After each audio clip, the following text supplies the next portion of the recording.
Introduction to Workplace English. Introduction.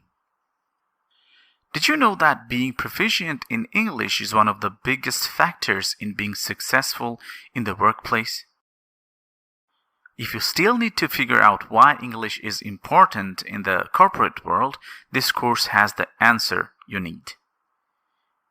You cannot obtain employment without proficiency in English, which is the first and most direct response. The most extensively written and spoken language in the world that can help you communicate with others is English. When it comes to preparing for an office interview or looking into new work chances, English is your companion. You will almost certainly have to communicate with strangers on a frequent basis in the corporate sector. On the other hand, speaking English well can make you feel more at ease while interacting with people from different cultures. You will be able to improve your interpersonal skills and leadership abilities as well. Non-native English speakers and native English speakers may have different expectations regarding a person's proficiency in business English. Moreover, effective communication is the key to increased sustainability and career progression in the workplace. Without proficient English, it may be challenging for you to maintain business relationships and eventually move up the corporate ladder. Thus, you will have a far higher chance of landing a job in the corporate sector if you can speak with everyone in English. Describe your professional role. It's important to communicate your work effectively during networking events and job interviews. Proficiency in English in expressing your role, duties, and industry experience can lead to new business prospects and professional connections. This course aims to provide you with the necessary expressions and vocabulary to express your work with assurance in diverse work-related settings. 1. Introducing your job. When introducing your job, you can use simple and clear phrase to state your profession. Here are the 3 key phrases. I am a or an profession. For example, I am a teacher. I work as a or an, then the profession. For an example, I work as a teacher. I am currently working as a or as an profession. Use this if you are considering a job change. 2. Describing your company. After starting your job, expand on the company you work for. I work at, then say your company name. For an example, I work at Virtually Fluent. I work with, then say your company name. Useful for collaborations or partnerships. I have just started at, then say your company's name. For new employees. I have been working at, then say your company name, for time period. To mention your tenure. Additionally, provide some background information about the company. We are a startup or small company or SME or multinational company. Our offices are based in location. Our clients or customers are typically adjective. For example, our clients are typically French, aged 16 to 20 years. We are famous for, then say your product or service. It's a nationality company, say British company. 3. Explaining the industry. Discuss the industry you work in to give more context about your job. I work in the industry. For an example, I work in the drinks industry. I work in department. For an example, I work in marketing department. We do business with typical clients or customers. It's the market leader in product or industry. Detailing your responsibilities. Finally, outline your job responsibilities. I am responsible for, say, your job title or your tasks. My responsibilities include your task. I'm in charge of department or tasks. I manage or direct or advise or supervise tasks or the people. For example, I am an English teacher. I work at Virtually Fluent, a startup in the EFL, English as a Foreign Language industry. I have been working at Virtually Fluent for the past 2 years. Our clients are people who want to learn English for general, exam, or business purposes. I am responsible for teaching private and group classes, managing the company, and advising students on improving their English. 5. Vocabulary for work and employment. Here are some additional vocabulary terms to help you describe your job and employment status. Full-time job. Working a minimum of 30 to 35 hours per week. Part-time job. Working around 20 hours per week. Self-employed. Working for yourself as a business owner or freelancer. Voluntary work. Helping others without pay. Creative job. Roles like architect, graphic designer, copywriter, or photographer. Repetitive job. Work involving repeated tasks. Manual worker. Jobs involving physical labor such as in a factory. Office job. Jobs typically performed in an office setting. Badly paid. Earning very little money. Well paid. Earning a good salary. CV. A document summarizing your work experience and skills. Reference. A letter from a previous employer or teacher endorsing your skills. Job center.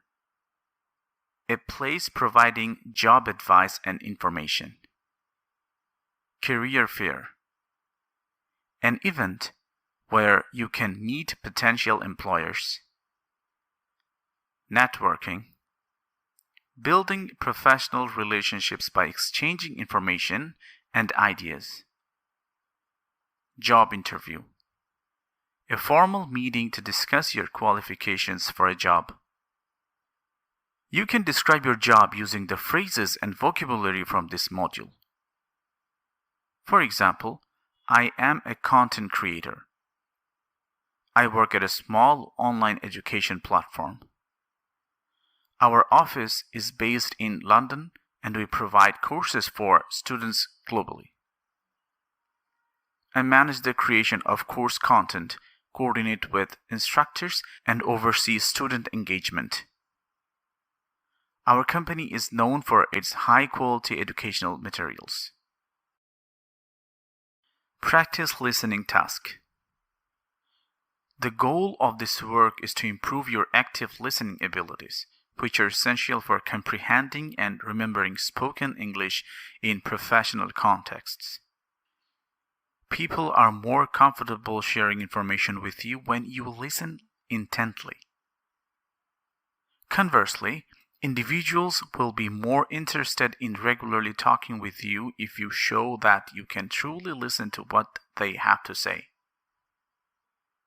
When you listen to a speaker on tape as they discuss different workplace setups and the idea of comfortable desking, you will pay attention. Note the specific adjectives used to describe office spaces, such as cramped and noisy. Pay attention to how the speaker articulates the differences between personal and open plan offices.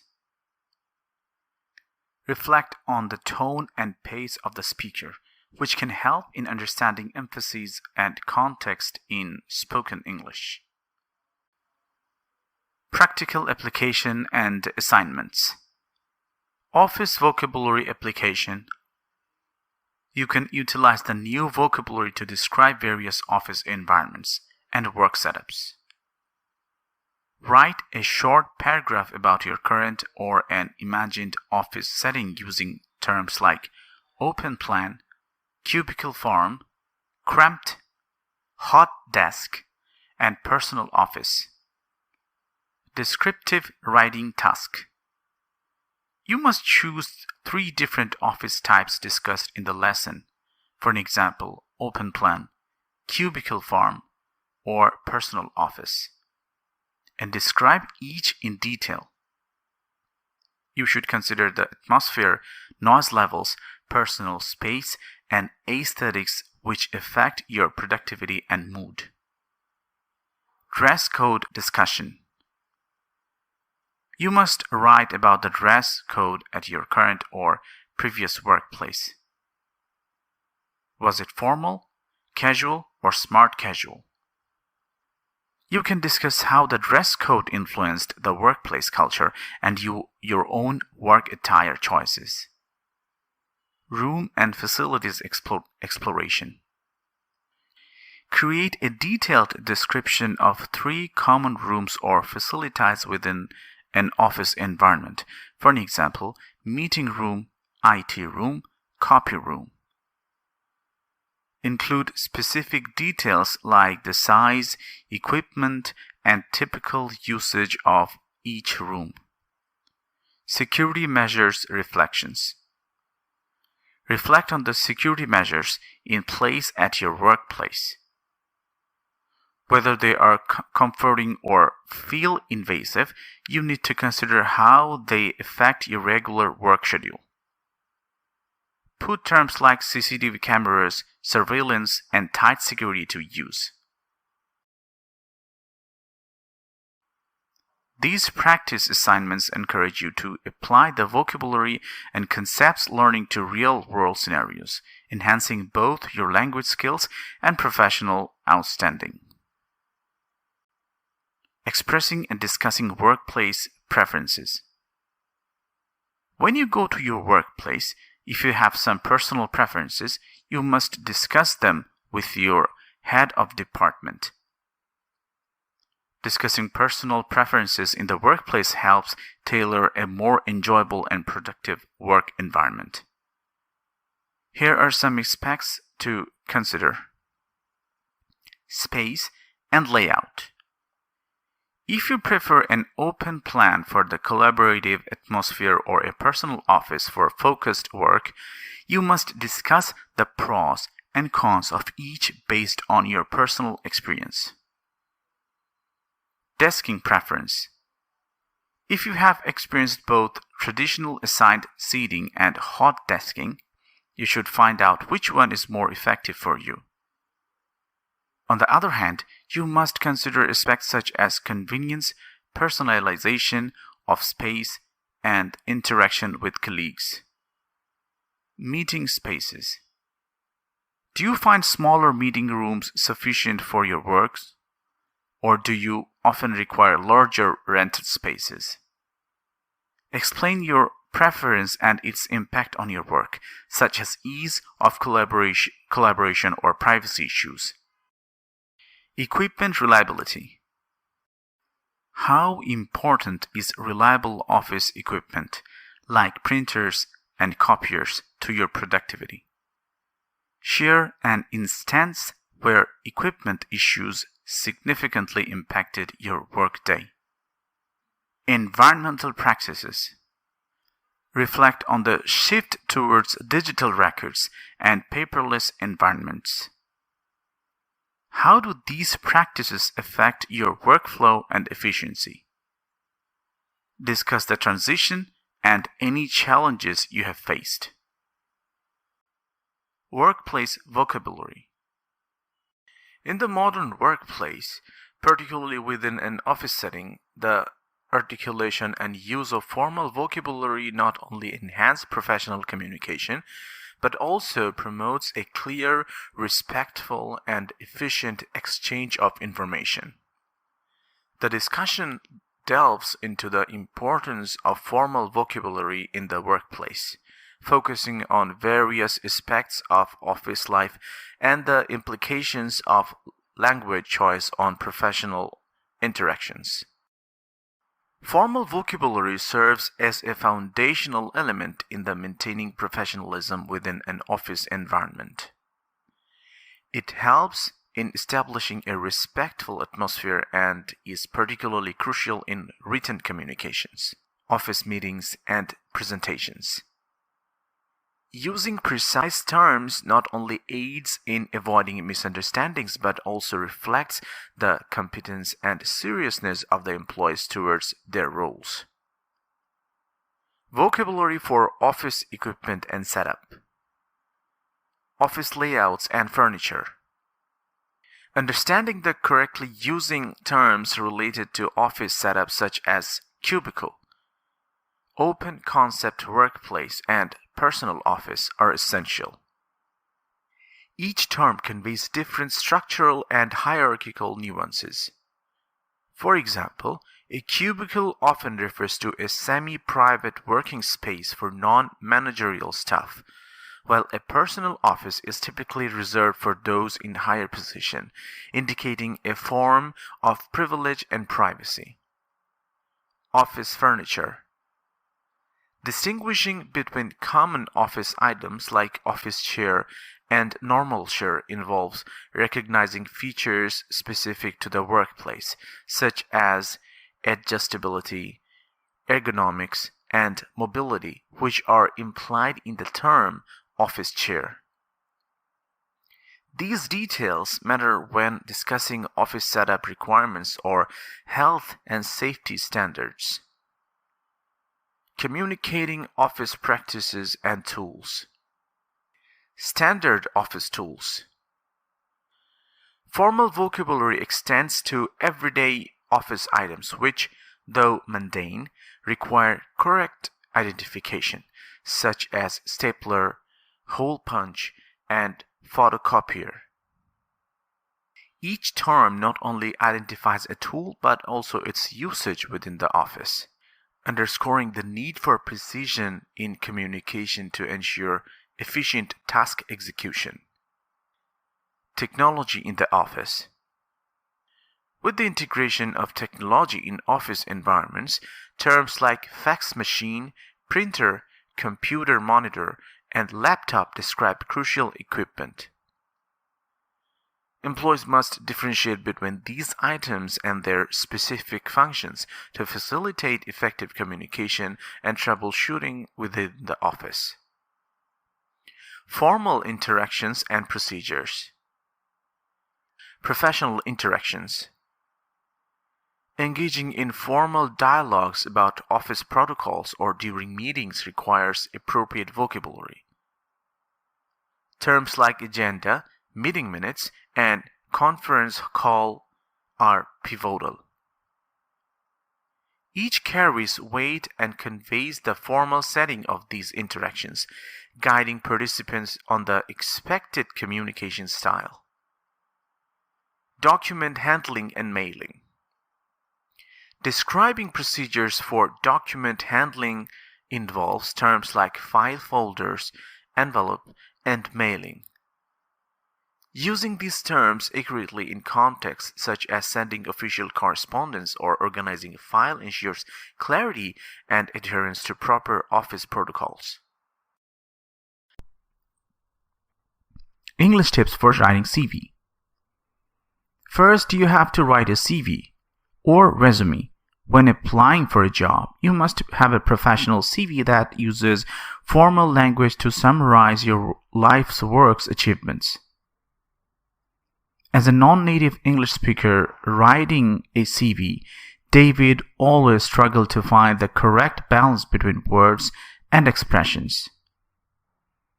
Here are some handy tips for him and you.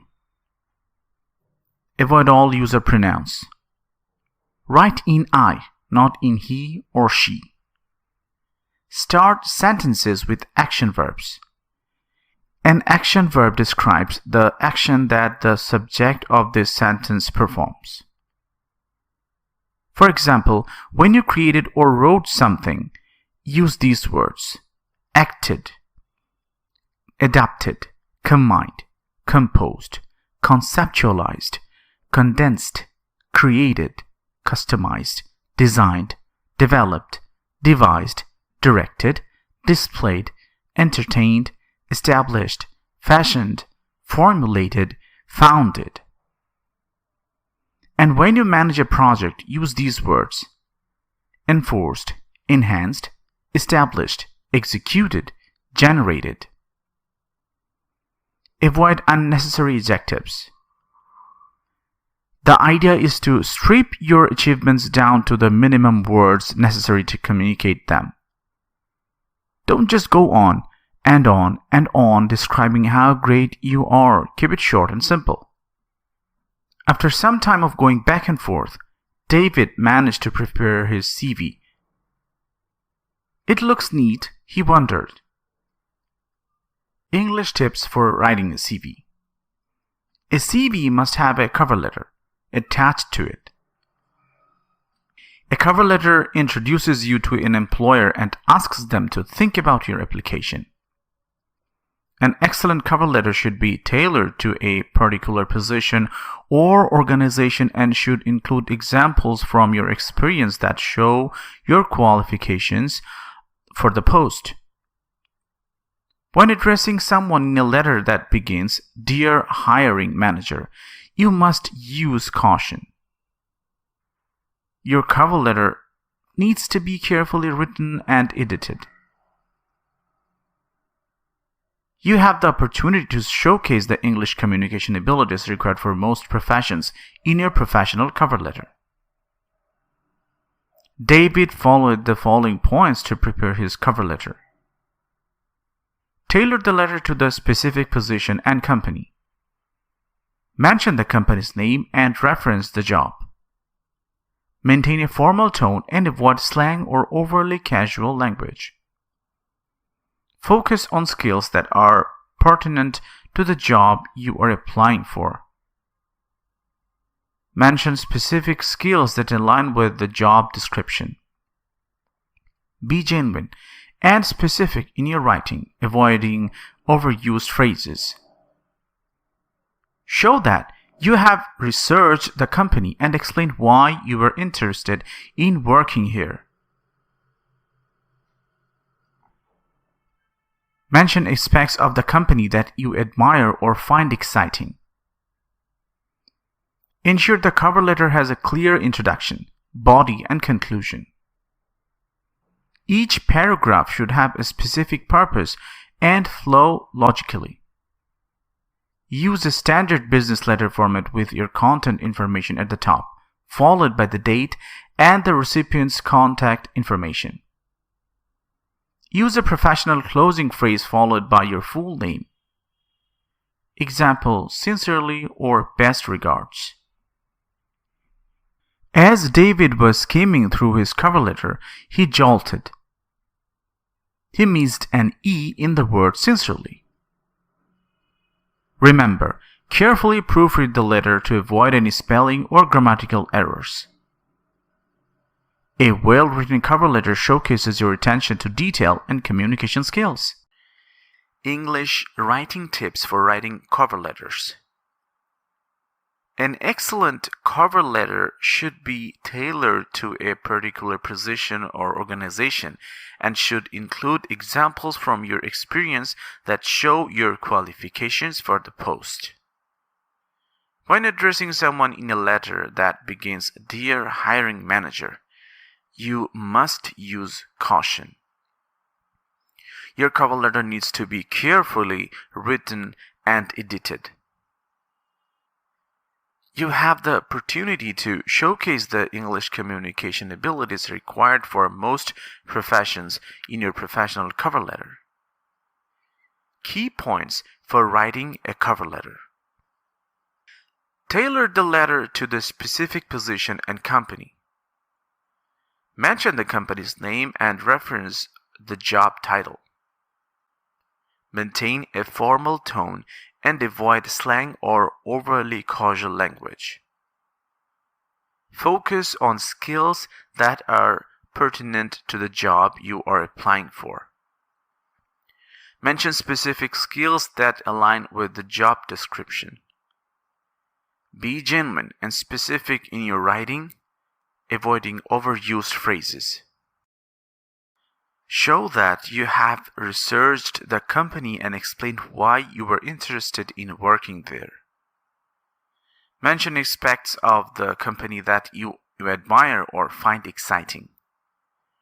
Ensure that cover letter has a clear introduction, body, and conclusion. Each paragraph should have a specific purpose and flow logically. Use a standard business letter format with your contact information at the top, followed by the date and the recipient's contact information. Use a professional closing phrase followed by your full name. Example, sincerely or best regards. Carefully proofread the letter to avoid any spelling or grammatical errors. A well-written cover letter showcases your attention to detail and communication skills. Attending a job interview. A few days after applying, David was called for an interview. The email reads, "Hello David, thanks for your CV and cover letter. We would like to offer you an interview for the position. Would you be available to come to our office at 11 a.m. next Tuesday? Kind regards, James Nicole, Head of HR." David was excited. Finally, he thought, a call for an interview. However, immediately worrying thoughts concluded his mind. What should he do now? How does one prepare oneself for an interview? More importantly, in terms of English, what to look out for in an interview. You need to initially familiarize yourself with the company's history, principles, and objectives. You have to do your homework on the job so that you can customize your responses and show how your qualifications fit.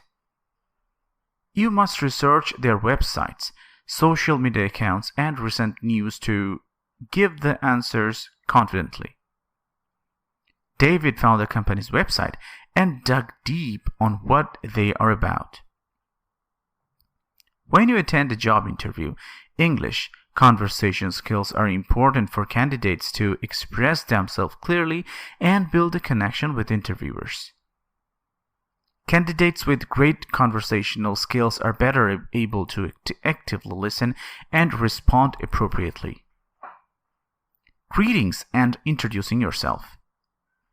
There are many informal ways to introduce yourself to people when we first start chatting with them in English, but these methods are not appropriate for a job interview.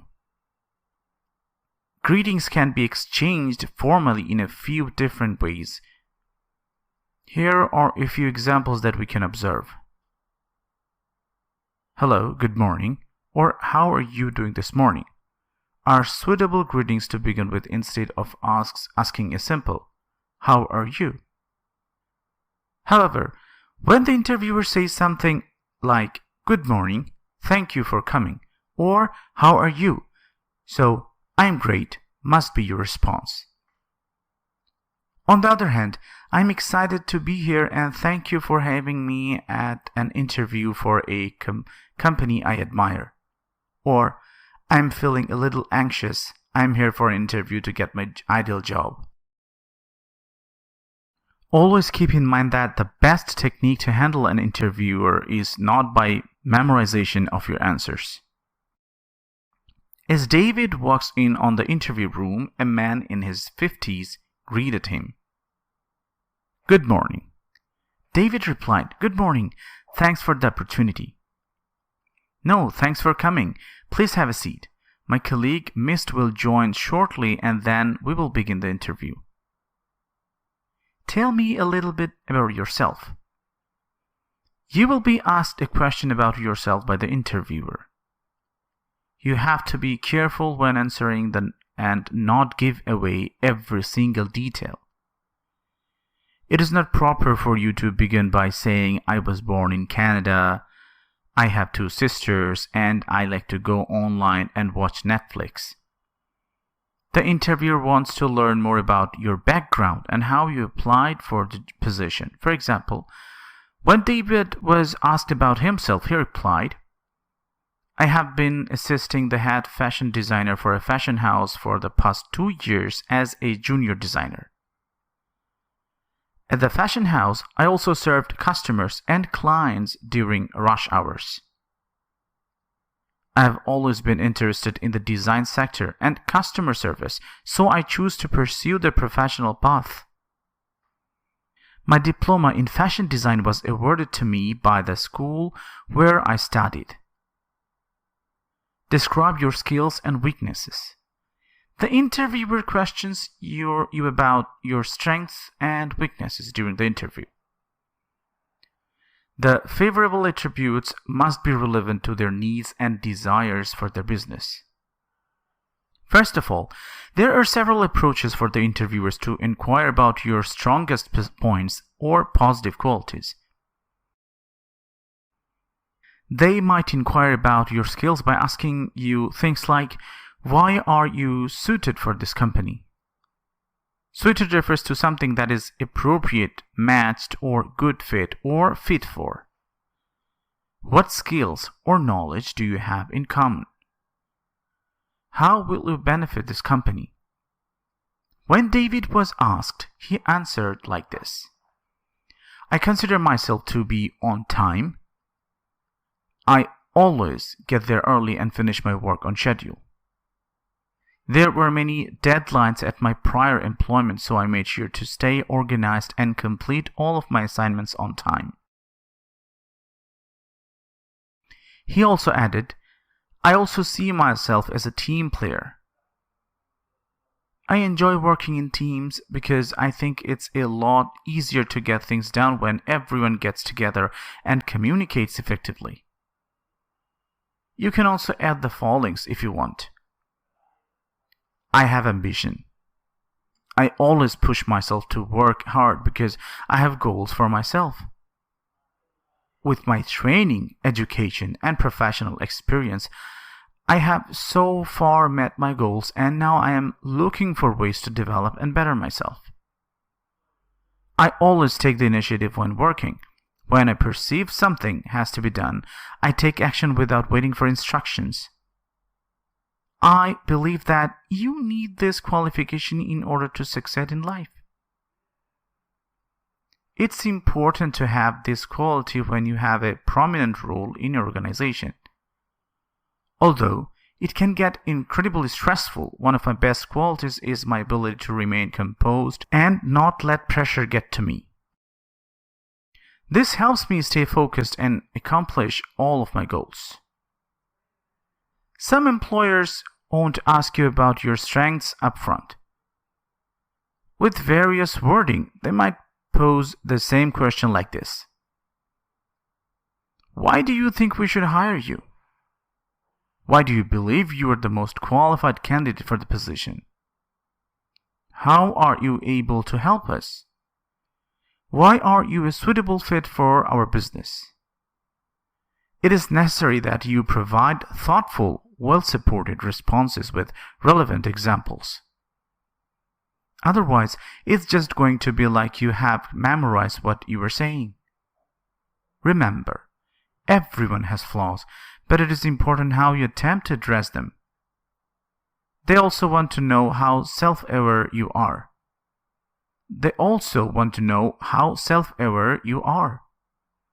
When the interviewer can inquire about your areas of weakness in a variety of ways, like, what do you think is your major specific weakness? What do your coworker find objectionable about working with you? What are your best opportunities according to your former supervisor? It is necessary that you demonstrate how to transform such shortcomings into strengths. For example, when he was asked about his weakness, David replied, "I really want to get things right, so sometimes I finish my tasks slower than others. We'll verify accuracy of papers and files by double or sometimes triple checking."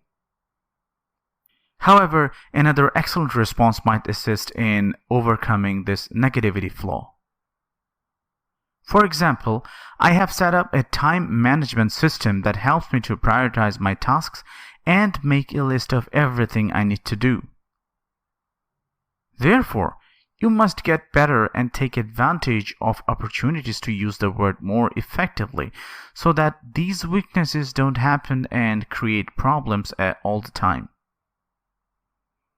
What led to your resignation from your prior job? Interviewers typically won't ask you this question when you apply for your first job. However, in case you have prior work experience, the interviewer would like to know why you left your last position. In case your interviewer inquires, "Did you resign or quit, or did you get fired?" you must respond as follows. "I am searching for fresh challenges. I believe I was unable to showcase my abilities. I am trying to find a job that fits my skills. I want a position where I can advance with the company. What responsibilities did your previous position entail?" The interviewer may ask you questions such as, "What were your responsibilities in your previous position? How did you deal with them?" To handle this question, you have to understand that the interviewer wants to know, how did you perform in your work? What was your work management strategy? Or, how did you manage your regular tasks? So your response needs to sound like this. "One of my duties was to reach a sales target every 4 months. I met my sales target by training myself on the product, establishing connections in the community, and setting modest monthly targets. 2 months ahead of schedule, I reached my sales target." Note that this is a sample response. We encourage you to be truthful on job interview, but also need to share the true information in a positive tone and attitude. What do you see yourself in 5 years? This is the point at which they ask what your 5 years aim is. Your response ought to be focused on your professional life, not your personal one. You may respond in this manner. "I see in 5 years that I have enhanced my abilities, established a stronger reputation for myself in this field, been more self-sufficient and productive in my work, reached an elevated position, considered the role of team leader. What level of compensation do you expect?" You must be asked about your anticipated compensation for this position during the interview. In that situation, rather than responding, "I don't know," you should look up the average pay online. When responding, you need to come across as confident and state your price point without going over or under. "Do you need to ask me or ask anything? Do you have the queries or not?" The interviewer asks you this type of question when the conversation is over. In this situation, you ought to stay away from asking absurd questions, as it can be interpreted as a sign of your strong interest in the position. You could just inquire casually. For example, Can you provide me with an example of a project I would be working on if I were hired? Does the business provide internal training for its employees? Interviews can be very hectic and you can become nervous. Personal grit and composure can go a long way. David managed to land the job using simple tricks and tips mentioned in this module. Highlights of the module. Avoid pronouns. Use action verbs to describe achievements. Keep language formal and concise. Example action verbs: created, managed, designed, enhanced. Tailor the cover letter to the specific job and company. Maintain a formal tone. Avoid slang. Showcase skills pertinent to the job. Be genuine and specific. Follow a clear structure: introduction, body, conclusion. Proofread to avoid errors. Use formal greetings. Respond appropriately to the interviewer's greeting. Focus on relevant background and experiences. Writing in English at work. Job advertisement. You need to picture the perfect applicant when creating a job advertisement, and you need to make sure the advertisement really catches their eye. Use professional language and avoid superfluous phrases while creating an advertisement for an employer. Saying that an HR manager is a people wizard will not aid in your search. Instead, you should characterize the position in a more serious manner. Using the right words can ensure a wider audience and boost employee attention. To illustrate, use the keywords. Write clearly and directly to the point in your communication with applicants. Compose with determination and an update. Writing professional emails. Structure of a professional email. Whether someone is just starting a new job or needs to refine their email skills, mastering the structure of a professional email is crucial for effective communication. Subject line. A clear and concise subject line is vital for ensuring your email is opened and understood. It should summarize the email's content and purpose. Examples: meeting requests, project update. Action required, Q2 sales report. Invitation to annual conference. Greeting. The greeting sets the tone for your email. Choose the appropriate level of formality based on your relationship with the recipient. Examples: formal, Dear Mr. Smith. Neutral, Hello Steve. Informal, Hi Steve. Introduction. Introduce your purpose of your email clearly. Use specific phrases to inform or update the recipient about the subject matter. Examples: this is to inform you that Rosa has been promoted to the position of. Just to let you know, I will not be in the office on Friday. Good news, our team has achieved its quarterly targets. Body. The body of your email should provide detailed information, requests, or follow-up actions. If necessary, use bullet points or numbered lists for clarity. Introducing a topic or informing. This is to inform you that the meeting scheduled for Monday has been postponed to Wednesday. Just to let you know, our office will be closed for maintenance next week. Following up. As discussed in our last meeting, please find attached the revised project plan.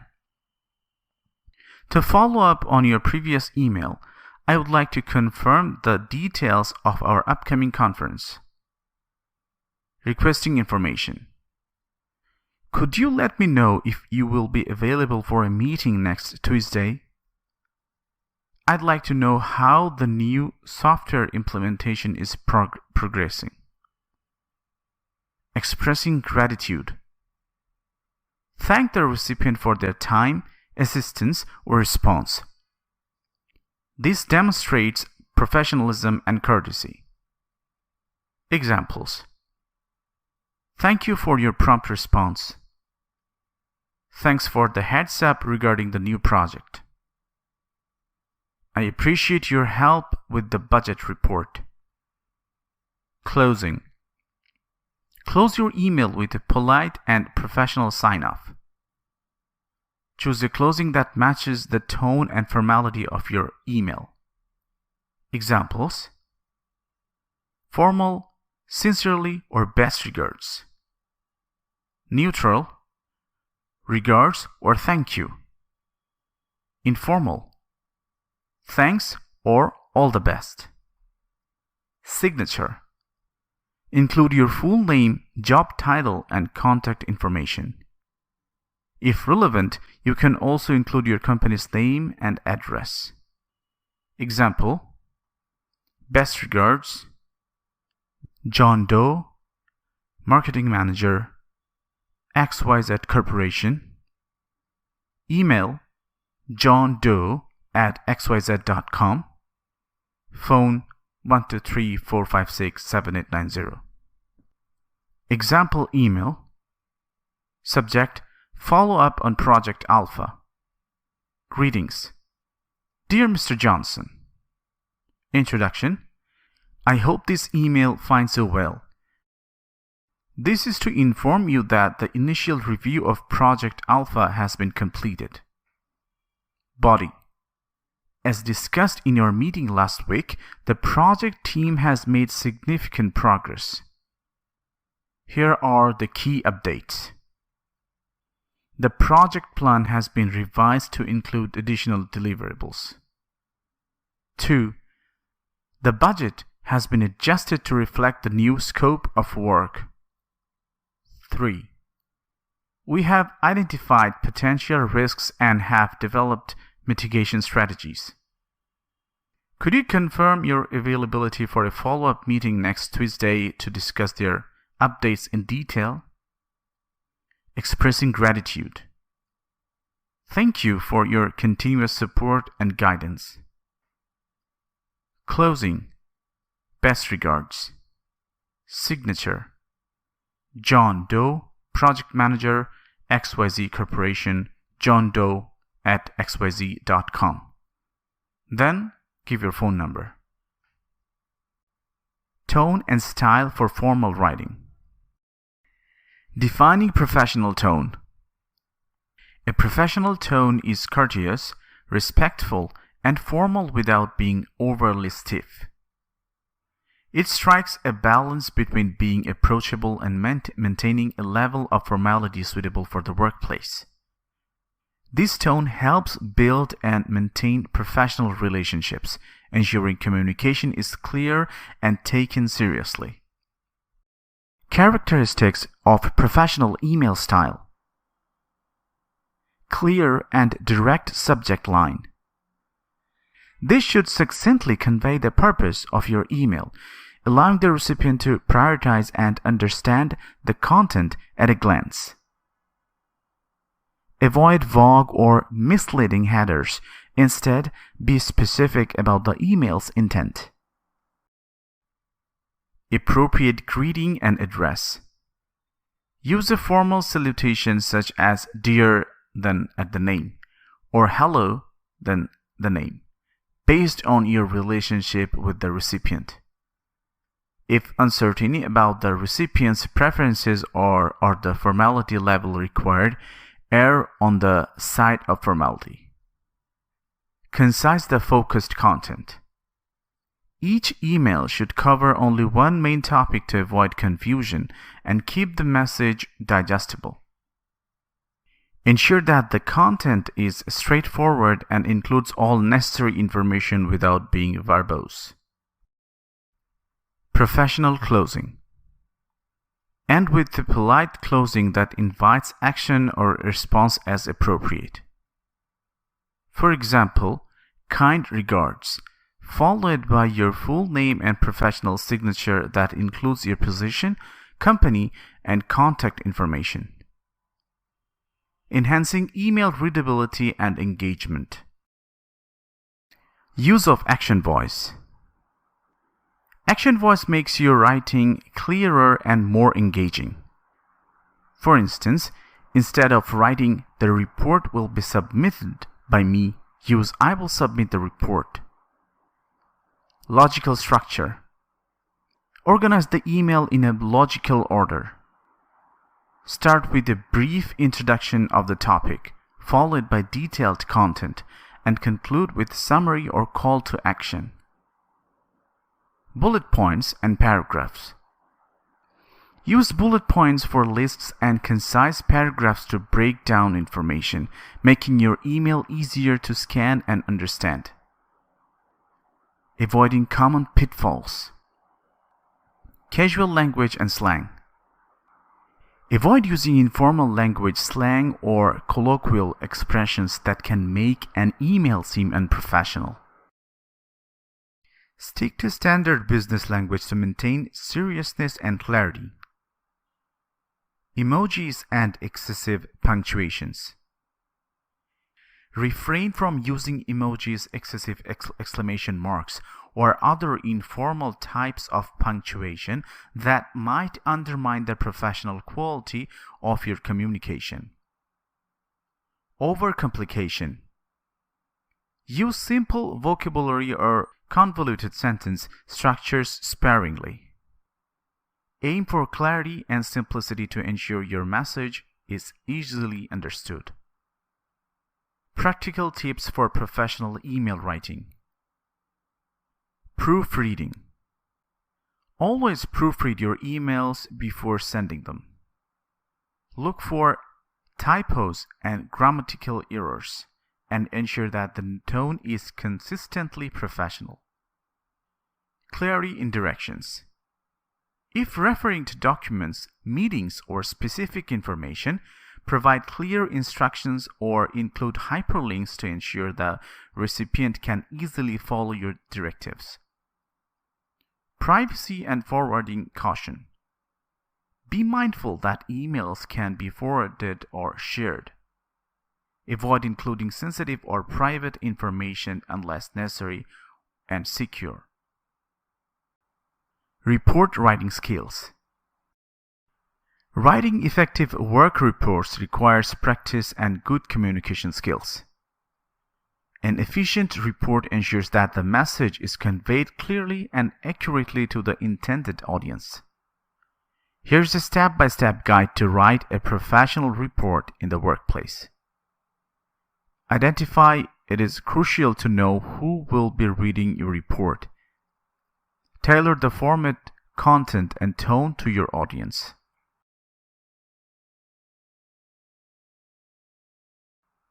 For example, a sales report for a manager might differ in detail and focus from a business analysis report for senior executives. Decide which information to include. To determine the relevant information, focus on the report's purpose. For instance, a sales report should include sales goals, top-selling products, challenges faced, and future sales forecasts. Structure your report. A well-structured report enhances readability. Typical components include title or title page, executive summary or abstract, table of contents, if lengthy, introduction, body with detailed content, conclusion or recommendations. Use concise and professional language. Clarity and brevity are key. Avoid wordiness and fluff. For instance, instead of saying, "You might find it helpful to refresh your inbox to stay up to date on emails regularly," say, "Regularly refresh your inbox." Proofread and edit your report. Proofreading ensures professionalism and accuracy. Set the report aside for a while before reviewing it to catch any mistakes with a fresh perspective. Executive summaries. Purpose of executive summaries. Executive summaries distill the essence of a document into a concise overview. They should be clear and engaging and provide a roadmap for decision-making. Purpose. Define the document's purpose clearly. Are you aiming to influence management or drive a change within the organization? Problem. Outline the issue at hand.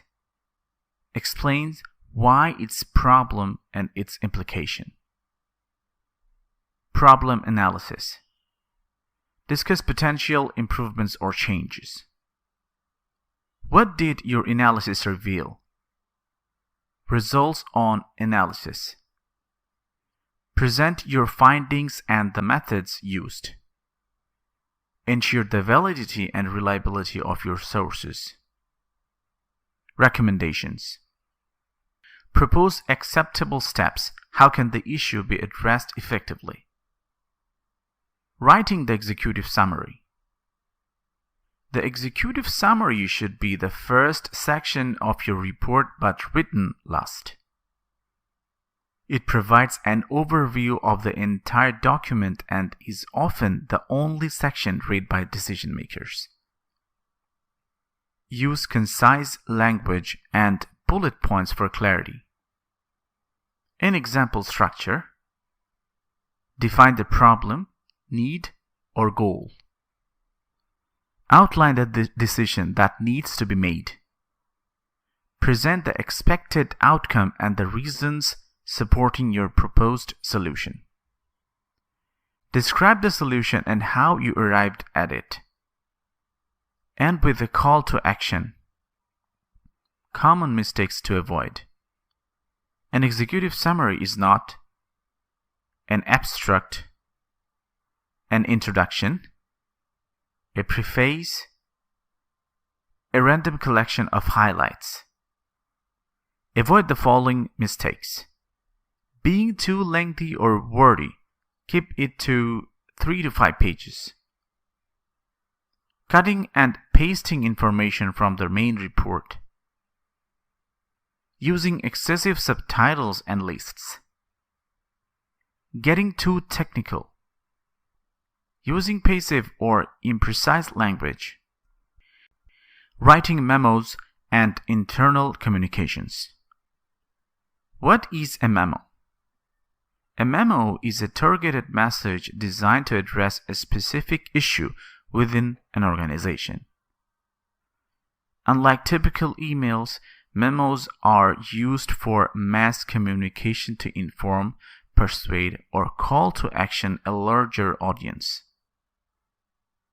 They are often utilized to communicate policies, procedures, updates, or important information to those within an organization. Memos should be concise, skimmable, and addressed only to those who need to read them. Parts of a memo. Heading.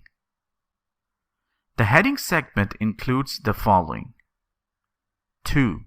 Readers' names and job titles. From, your name and job title. Date, current date. Subject, brief statement of what the memo is about. Introduction.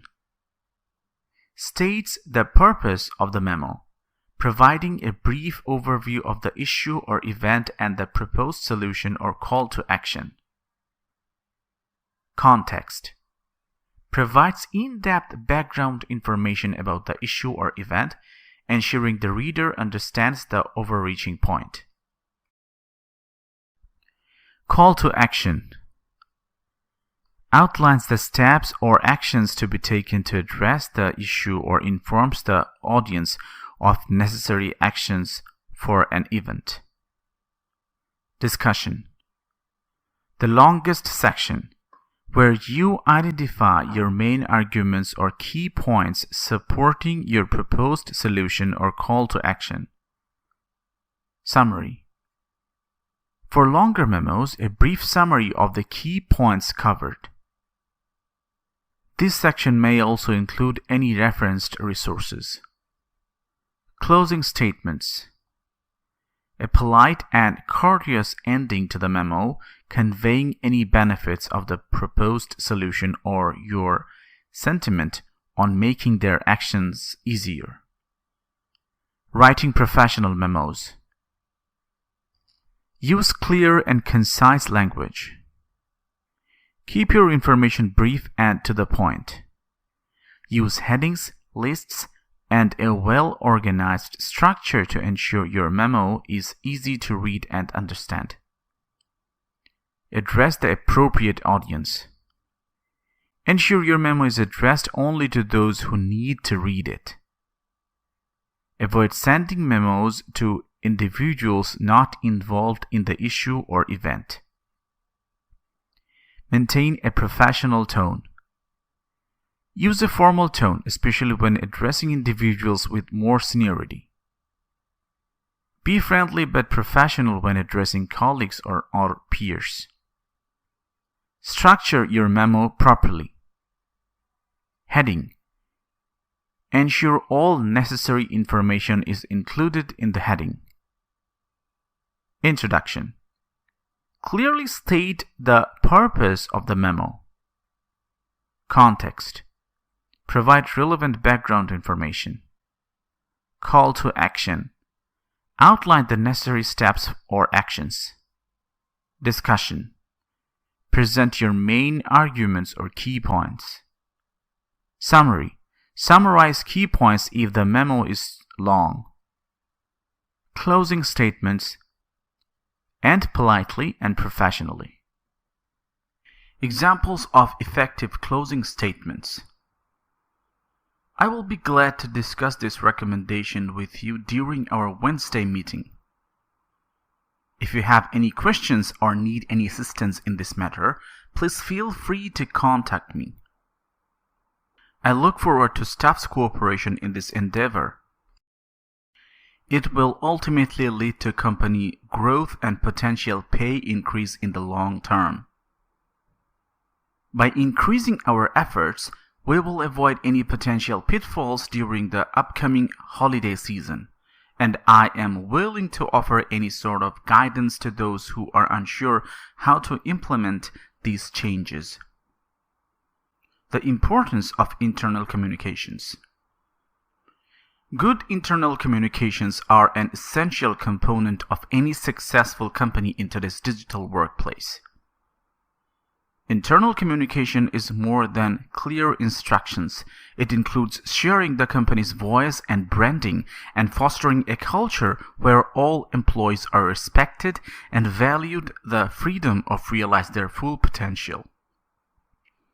Internal communications are important for a number of reasons which are given below. Effective communication helps build a culture where employees feel valued and engaged. Proper internal communication strategies can significantly improve employee engagement, which in turn boosts productivity and job satisfaction. Clear and consistent internal communications reduce the risk of misunderstandings, ensuring everyone is on the same page. Engaged and informed employees are more likely to be productive, directly impacting the organization's bottom line. Regular and transparent communication fosters trust between employees and management. Steps to establish an internal communication strategy. Assess your current internal communication strategy. Evaluate the effectiveness of your existing internal communication strategy. Ask questions such as, where do you currently stand? Where do you want to be eventually? How do you plan to get there? How long will it take? Who will be involved in this journey? Identify key metrics. Measures the effectiveness of your internal communication using specific metrics.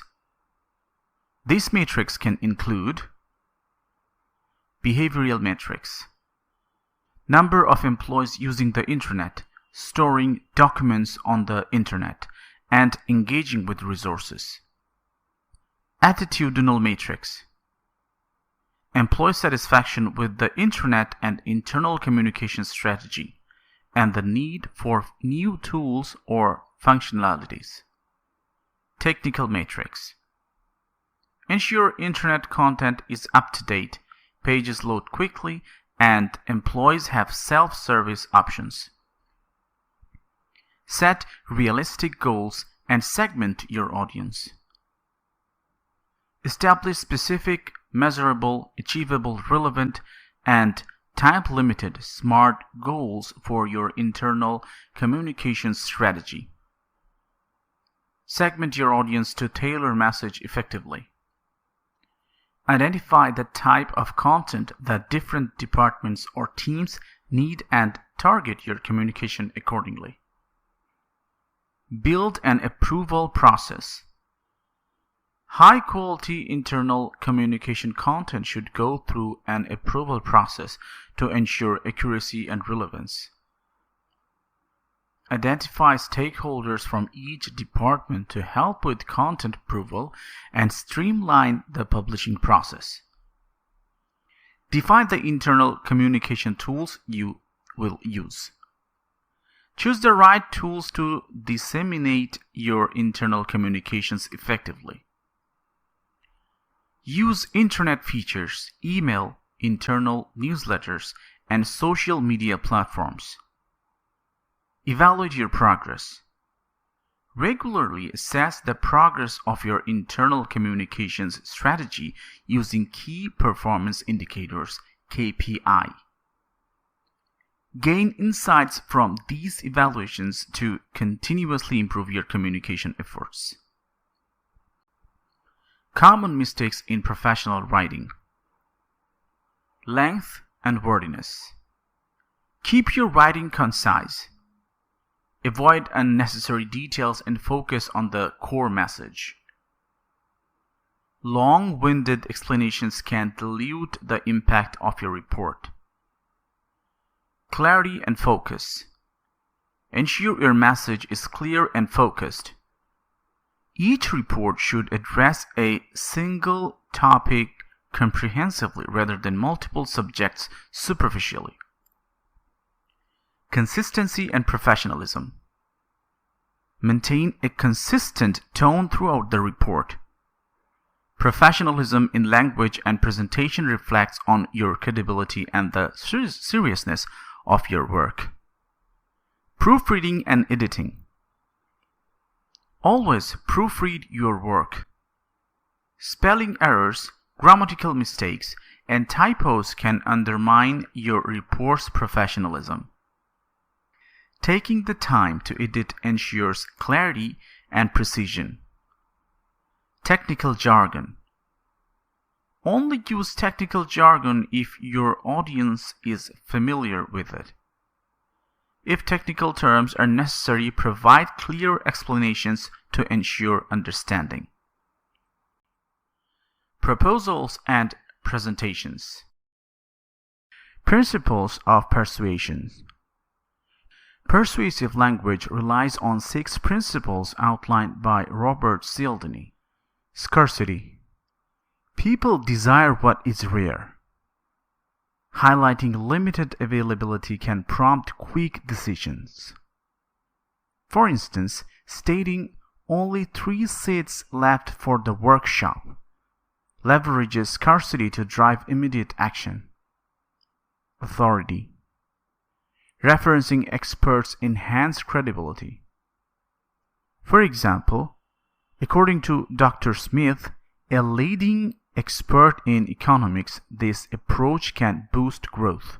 Uses authority to strengthen your argument. Reciprocity.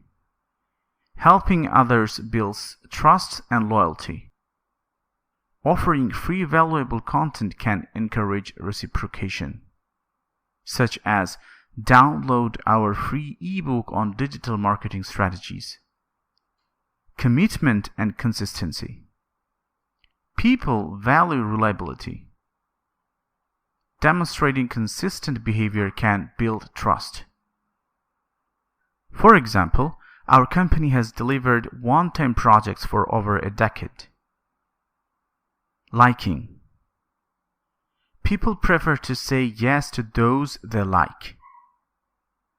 Building rapport through personal connections can be effective, like we share your commitment to sustainability. How to make a presentation at the workplace. Persuasive language techniques. To persuade effectively, consider these techniques. Body language. Nonverbal cues like eye contact and gestures enhance persuasions. Maintaining eye contact shows confidence and engagement, while gestures can emphasize points. Rhetorical questions. These questions engage the audience and provoke thought. For instance, do we really want to miss this opportunity? Encourages contemplation. Personal anecdotes. Sharing personal stories can simplify complex ideas. For example, I once struggled with time management until I discovered this method. Makes your message relatable. Tricolon. Using 3-part phrases creates impact. An example is innovate, implement, and inspire, which reinforces your message through repetition. Inclusive language. Using pronouns like we and us fosters a sense of unity. For example, together we can achieve our goals. Includes the audience in your vision. Emotive language. Words that evoke emotions can be powerful. Saying our innovative solution transforms lives uses emotive language to create a strong impression. Show confidence. Confidence persuades. Presenting your ideas assertively, like I am confident this strategy will work, inspires trust. Foot in the door. Starting with a small request can lead to bigger agreements. For instance, could you review this document, followed by, now could you present it at the meeting? The farming technique. Reframing information can change perceptions. Saying this plan has a 90% success rate is more positive than 10% of attempts fail. The unity technique. Highlighting commonalities builds connections. For example, as presents, we understand the importance of education, aligns you with your audience. Door on the face. Starting with a large request, make a smaller one seem reasonable. For instance, can you commit to daily meetings? Followed by how about weekly meetings instead? The anchoring technique. Setting a reference point influences decisions. For example, our premium package is $200, but the standard is $100. Makes the latter seem more affordable. Social proof. Demonstrating popularity encourages adoption. Saying thousands have already switched to our service leverages social proof. Metaphor and simile. Comparisons simplify complex ideas. For example, our process is as smooth as silk. Uses a simile to clarify. Repetition. Repeating key points reinforces them. For instance, quality, quality, quality. That's our commitment. Ensures retention. Persuasive writing techniques. Persuasive writing requires a blend of emotional appeal, logical argumentation, and credible evidence. Here are key techniques. Ethos. Establish credibility through personal experience or expertise. For example, with over 20 years in the industry, I can assure you of this method's effectiveness. Pathos. Appeal to emotions to engage readers. A statement like "Imagine the joy of achieving your dreams" targets emotional response. Logos. Use facts and logic to build case. For example, studies shows a 50% increase in efficiency with this software. Evidence. Supporting your argument with data enhances reliability. Citing statistics such as, according to a 2023 survey, 70% of users reported satisfaction, provide concrete support. Imagery. Visual description create vivid impressions. Saying, "Our tool cuts through inefficiencies like a hot knife through butter," uses imagery to convey effectiveness. Clarity and precision in business proposals. Effective communication in business proposal is about clarity and precision. Here are strategies to ensure your proposals are understood and persuasive. Captivate your audience. Provide only essential information to keep your audience engaged. For example, our solution reduces costs by 30% within the first year, gets straight to the point. Avoid jargon. Use simple language to be more engaging. Instead of "Our synergistic approach optimizes operational paradigms," say, "Our method improves efficiency." Repetition for emphasis.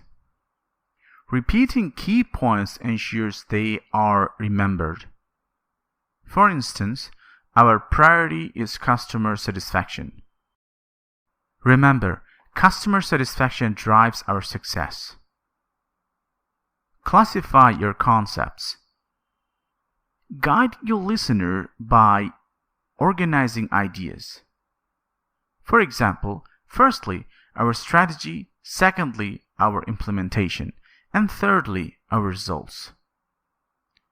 Make connections. Relate new information to what your audience already knows. Saying like upgrading from a bicycle to a car or software enhances performance creates a relatable analogy. Storytelling. Use stories to connect with your audience. For example, when Jane used our product, her team's productivity soared. Makes your proposal memorable. Use images. Visual aids help understanding and retention. Including charts or infographics can illustrate key points clearly. Focus on benefits and consequences. Highlighting benefits and consequences makes your argument compelling. For an example, implementing this system will save time and reduce errors. Emphasizes the positive impact. Verbal communication skills. What is contextual greetings? The way you greet someone in a professional setting can significantly influence their first impression of you. To context, including your relationship with the person and the formality of the situation dictates the appropriate form of greetings. Example: formal greeting. In a meeting with senior management where formal attire is expected and the atmosphere is professional, a proper greeting would be, "Good morning, Mr. Smith. It's a pleasure to meet you." Informal greeting. When encountering a peer with whom you have a friendly relationship in the break room, a simple "Hey Mike, how it's going" suffices. Tailoring your approach. Customize your greeting based on the familiarity and professional level of the person you are addressing. For new introductions, especially with senior personnel or external stakeholders, always err on the side of formality. Example: to a new client, "Hello, Mr. Johnson. I am Alex Green, the project manager. Welcome to our office." Professional introductions. The art of self-introduction. When introducing yourself in a professional setting, be concise yet informative. Clearly state your name, position, and, if relevant, your reason for the interaction. Example: in a workshop setting, "Good morning, everyone. I am Jamie Lan, the lead technical writer. Today I'll guide you through our new documentation process." Introducing others. Introducing colleagues or business contacts shows respect and helps facilitate network building. Mention each person's name, their professional title, and something that highlights their role or relevance to the listeners. Example: during a business meeting, "I'd like to introduce Dr. Helen Troy, our Chief Research Officer, who spearheaded our latest development in biotechnology." Making small talk in English. Leveraging small talk for professional relationships. Small talk is a powerful tool for building rapport and easing into more serious business decisions. It demonstrates your interest in your colleagues or clients as individuals. Strategies for effective small talk. Start with the common ground. Comment on a shared experience or environment, such as commenting on the venue or the event you are both attending. "Isn't this new coffee machine fantastic? Have you tried the espresso yet?" Show genuine interest. Ask open-ended questions that encourages a detailed response. "How was your experience at the global conference last month? I heard it was enlightening." Be inclusive. Use language that includes both you and the listeners, creating a connection. "We are both working on some exciting projects this quarter. How is yours coming along?" Avoiding pitfalls in small talk. Steer clear of controversial topics like politics, personal issues, or anything that might make the other person uncomfortable. Keep the conversation light, professional, and positive. Example: appropriate. How do you feel the industry will evolve with recent technological advancements? Inappropriate. What do you think about the recent political events? Discussing non-work related topics politely. Appropriate timing and context. It is crucial to choose the right moment to engage in non-work related talk. It is advisable to initiate such discussions during breaks, lunches, or in casual settings within the office environment where they do not disrupt workflow. Example: appropriate.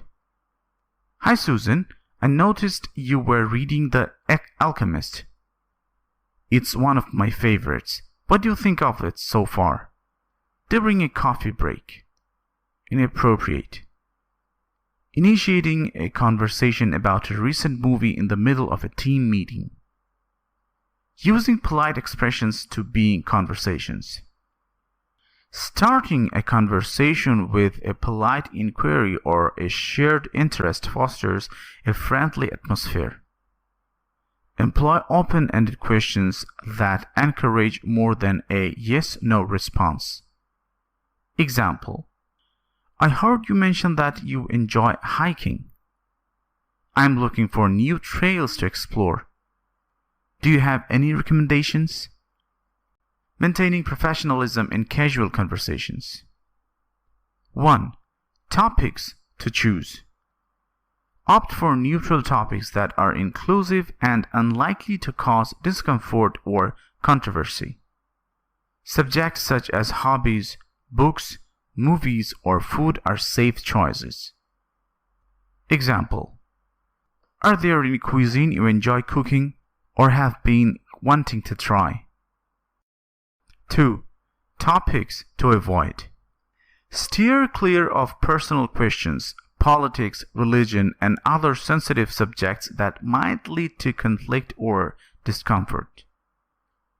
Example of what to avoid: I noticed your political bumper sticker. What do you think about the current political climate? Transitioning back to work-related discussions. Smooth transitions. When it's time to shift back to work-related topics, use transitional phrases to gently steer the conversation back to professional matters without seeming abrupt. Example: Speaking of books, that new software manual we got reminds me of a textbook. Have you had a chance to review it yet for our next project? Polite expressions for various scenarios. Saying no. Politely decline non-work related requests or invitations, which should be handled with care to maintain relationships. Example: That sounds like a great event, but I have prior commitments this weekend. Thank you for thinking of me. Informing someone you can't provide assistance. Offering an alternative or suggesting another colleague can maintain goodwill even when you are unable to assist. Example: I wish I could help with the fundraiser, but I am swamped with reports. Have you asked Brian? He might be interested. Ending non-work related conversations. Politely excusing yourself. When needing to return to work or end a conversation, do so gracefully, ensuring the interaction concludes on a positive note. Example: I'd better get back to those emails, but I really enjoyed our chat about gardening. Let's pick this up another time. Actively participating in a team meeting. Effective team meetings are not just about sharing information, but also about fostering an environment where all team members can contribute and collaborate effectively. By carefully planning and actively participating in team meetings, you can help ensure that they are productive and that all voices are heard. Planning team meetings. Identifying the main goal. Start by clearly defining the purpose of this meeting. This will guide the agenda and help ensure that the meeting is focused and effective. Example: Objective: To finalize the project timeline for the upcoming marketing campaign. Choosing the right space and technology. Select a meeting space that aligns with the meeting goals and the number of participants. Ensure the room is equipped with the necessary technology for presentations and remote participation. Example: For a large team meeting, choose a conference room with the video conferencing capabilities to include a remote team members. Creating a meeting agenda. An agenda is essential for an organized meeting. It should outline topics to be discussed and allocate time for each time, encouraging efficiency and focus. Example of an agenda. Introduction, 5 minutes. Project updates, 15 minutes. Discussion on new marketing strategies, 20 minutes. Action items and next steps, 10 minutes. Selecting participants. Carefully choose attendees who are essential for the meeting topics. Overcrowding the meeting can hinder productivity. Example. Include key decision makers and team members who are directly involved in the project phases being discussed. Scheduling considerations. Choose a time that accommodates the majority of the team, considering their workload and time zones if applicable. Example. Schedule creative brainstorming sessions in the morning when team members are likely to be more refreshed and inventive. Phrases to use if you are holding a meeting. Mastering the use of formal phrase in meetings can significantly enhance the effectiveness of your communication and ensure that meetings are productive and professional. Whether you are hosting or participating, the right phrases can help you navigate the meeting with confidence and clarity. Welcoming and introducing participants. Thank you all for coming. First, I'd like to welcome everyone. Let's start by introducing ourselves. Could everyone briefly share your name and role? Example. Good morning, everyone. First, I'd like to welcome you all. Before we dive into today's agenda, let's quickly go around the room and introduce ourselves. Sharing the objectives and agenda. Our aim today is to finalize the project timeline. I have scheduled this meeting to discuss our upcoming marketing strategy. Let's review our agenda for today. First, we will discuss. Example. Thank you all for joining at such short notice. The purpose of today's meeting is to brainstorm potential solutions to our workflow challenges. We will start with a quick update from each department, then move into a discussion on the suggested improvements. During the meeting. When you discuss the topic during the meeting, you can use these updates such as, I'd like to inform everyone about the recent developments. Josh, could you update us on the project's progress? Example.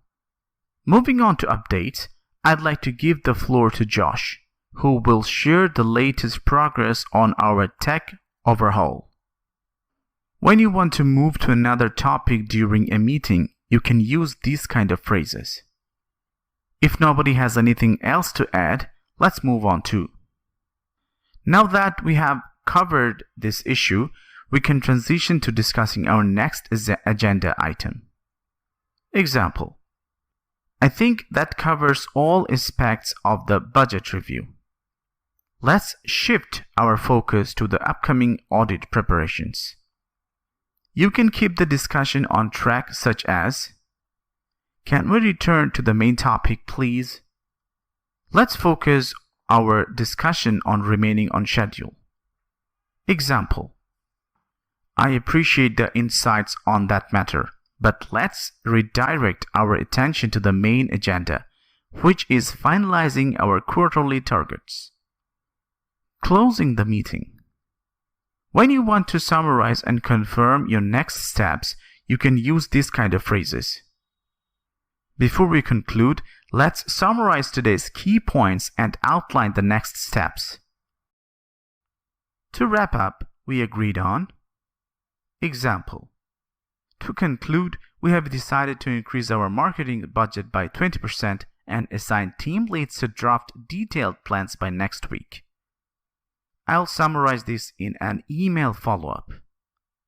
Thanking participants. Thank you everyone for your contributions today. I appreciate your time and insights. Example. Thank you all for a productive discussion today. Your input is invaluable and will help us move forward effectively. I'll send out the minutes by tomorrow afternoon. What to say if you are attending a meeting? When you will share your opinion, you can use this kind of phrases. From my perspective, I believe that. May I suggest that we consider. Example. From my perspective, increasing our investment in digital marketing could yield a higher return, especially in reaching our target demographics more effectively. Agreeing. I support that idea completely. That aligns with my thinking as well. I agree with what's been said. Example. I agree with Maria on the need for more rigorous state security measures. It's crucial for protecting our client information. Disagreeing. I see your point, but I might view it differently. While I understand the approach, I have reservations about. Example. While I understand the strategy behind increasing our prices, I have reservations about customer retention. Perhaps we could explore a phased approach. Asking for clarification. Could you elaborate on that point? I'm not sure I understand. Could you explain further? Example. I'm not sure I fully grasp the new policy on remote work. Could you elaborate on how this will affect our department specifically? Concluding your participation. If there are no further questions, I'll conclude my points here. That's all from my side. Thank you for considering my input. Example. That's all from my side on the project update. Thank you for attention, and I look forward to your feedback. How to give constructive criticism and praise. Constructive criticism. The sandwich method. The sandwich method is a popular approach in which positive feedback envelops negative feedback. This method involves starting with a positive statement followed by constructive criticism and concluding with another positive statement. Example. Positive. I really appreciate your punctuality and how you begin meetings on time. Constructive. However, I have noticed that the meeting agendas could be more detailed to enhance our productivity during discussions. Positive. Overall, your efforts in organizing these meetings have significantly improved our team's communication. 2. Specific and actionable. Constructive feedback should be specific and focused on actionable outcomes rather than personality traits. Example. During the last project, I noticed that the reports submitted had several discrepancies in data accuracy. Going forward, could we implement a review process to double-check the figures before submission? This should help improve the accuracy of our reports and maintain our department's credibility. Praise. Be genuine and specific. Praise should be sincere and target specific actions or achievements that contribute to the team's goals. Example. Your presentation to the clients last week was outstanding. Your thorough preparation and clear explanation of the statistics helped them understand the benefits of our services. Great job on securing their trust and closing the deal. Public recognition.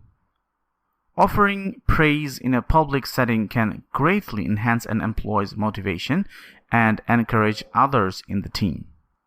Example: I want to highlight Peter's contributions in our monthly team meeting. His innovative approach to streamlining our inventory process has not only increased efficiency, but also reduced costs by 15% this quarter.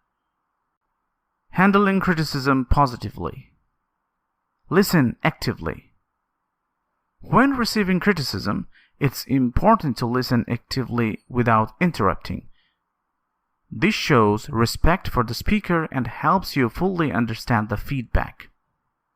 Example: during feedback, nod and maintain eye contact, and after the person finishes, summarize what you have heard to confirm understanding.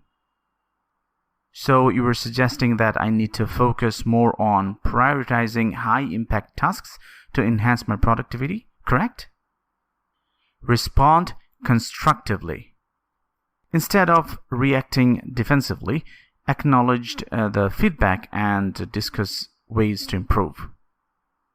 Example: I appreciate your feedback on my project management skills. I realize I missed some deadlines, and I am planning to use a digital tool to track my tasks better. Do you have any suggestions that could help me manage my projects more effectively? Seek clarification. If feedback needs to be clarified or more specific, ask for specific examples to understand the issue better. Example: could you provide a specific instance when I failed to meet the team's expectations? Understanding a particular situation will help me address the issue more effectively. Use feedback for growth. View criticism as a valuable input for professional growth rather than a personal attack. Example: I see this feedback as an opportunity to grow in my role and improve my skills. I will take specific steps to address these issues and would appreciate your ongoing support and guidance. Maintain professionalism. Always maintain professionalism and gratitude when receiving feedback, regardless of its nature. Example: thank you for your honesty and for taking the time to share your observations. I'm committed to working on these areas and I'm grateful for your support. Importance of giving and receiving feedback in the workplace. Feedback in the workplace is an essential communication tool that facilitates improved job performance and fosters professional and personal growth. It involves an exchange of information regarding a performance and expectations that can lead to a more productive work environment. Here, we explore why giving and receiving feedback is pivotal in professional settings. Key benefits of feedback: enhance performance and productivity. Feedback is crucial for clarifying expectations and rectifying misalignments in employee performance. By providing constructive criticism, managers can directly influence the behaviors and techniques that impact productivity and efficiency in the workplace. Example: a manager notices an employee struggling with the time management, impacting project deadlines. The manager provides feedback by suggesting specific tools and techniques for prioritizing tasks, which results in improved productivity. Inspires growth and development. Feedback provides employees with insights and perspectives on how their actions affect the team and organizations. This awareness fosters professional growth and development, encouraging employees to enhance their skills and knowledge. Example: after receiving feedback on a presentation, an employee realizes the need to improve their public speaking skills and enrolls in a workshop. leading to more effective and confident future presentations. Increase engagement and morale. Regular feedback helps employees feel valued and understood. Studies show that when employees receive frequent feedback, they are more engaged and motivated to maintain or improve their performance. Example: regular weekly feedback sessions help employees understand their progress and contributions, significantly boosting their job satisfaction and engagement. Strengthens relationships. Feedback opens lines of communication between colleagues, fostering a culture of trust and mutual respect. Constructive feedback helps resolve conflicts and misunderstandings before they escalate, thereby enhancing teamwork. Example: a team regularly exchanges feedback during meetings, which helps clarify misunderstandings and promotes a supportive team environment. Module 5: Listening skills for the workplace. Active listening techniques. In an increasingly globalized and interconnected professional world, effective communication is a cornerstone of successful team dynamics and organizational productivity. Active listening is a powerful tool in the workplace that transcends mere conversation and fosters a culture of mutual respect and understanding of the underlying message, emotional undertones, and nonverbal cues expressed by others. The usefulness of active listening: builds trust and rapport. Active listening demonstrates respect for your colleagues' opinions and perspectives, which is fundamental in cultivating a trustworthy and open workplace environment. When employees feel heard and valued, they are more likely to contribute openly and honestly, strengthening the team's cohesion and collaborative spirit. When a manager gives undivided attention to a team member expressing concerns about workload, it not only shows respect but also builds trust, making the team member feel supported and valued. Enhances collaboration. Effective listening fosters a clearer understanding among team members, enabling more productive and cooperative problem-solving sessions. By fully grasping each other's viewpoints, teams can synthesize diverse ideas and innovations, leading to more creative and effective solutions. During project meetings, when each member actively listens, they can integrate different suggestions into a robust plan, enhancing the project's outcome and collaborative experiences. Prevents misunderstandings. Active listening helps clarify ambiguities and prevent misinterpretations that can lead to costly mistakes and inefficiencies. By ensuring a clear understanding through feedback and questions, teams can move forward confidently and with a unified purpose. A project manager uses active listening to clarify task assignments, reducing the risk errors and the need for rework due to miscommunication. Practical tips on improving listening skills. Minimize distractions. Ensure that you are fully present in conversations by turning off electronic devices and focusing your attention entirely on the speaker.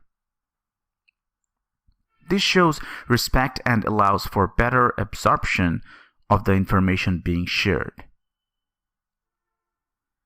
Employ clarifying questions. Use questions to clarify and confirm your understanding of the discussion. This is not only ensures accuracy but also encourages deeper engagement from the speaker, providing more detailed insights into their thoughts and feelings. After a colleague explains a new process, you might say, "So, to make sure I understand, you suggest we implement this process beginning next quarter, correct?" Practice reflective listening. Reflect on what has been said by paraphrasing. This technique helps to confirm that you have understood the point correctly and demonstrates that you are genuinely engaged in conversation. It sounds like you were suggesting we prioritize the marketing project to align with the upcoming product launch. Is that right? Real-world application of active listening. Customer service enhancement. In customer service, active listening is essential for understanding and effectively addressing customer needs and concerns. By fully engaging with the customer's issue, service agents can resolve problems more effectively and improve customer satisfaction. Team collaboration improvement. Active listening forms the foundation for effective team interactions, essential for achieving collective goals. It allows for more inclusive environment where all opinions are considered, leading to better decision-making. A software development team regularly misunderstood project requirements, leading to frequent revisions. After implementing active listening training, the team members began to fully understand the requirements during initial discussions, leading to fewer revisions and a quicker project turnaround.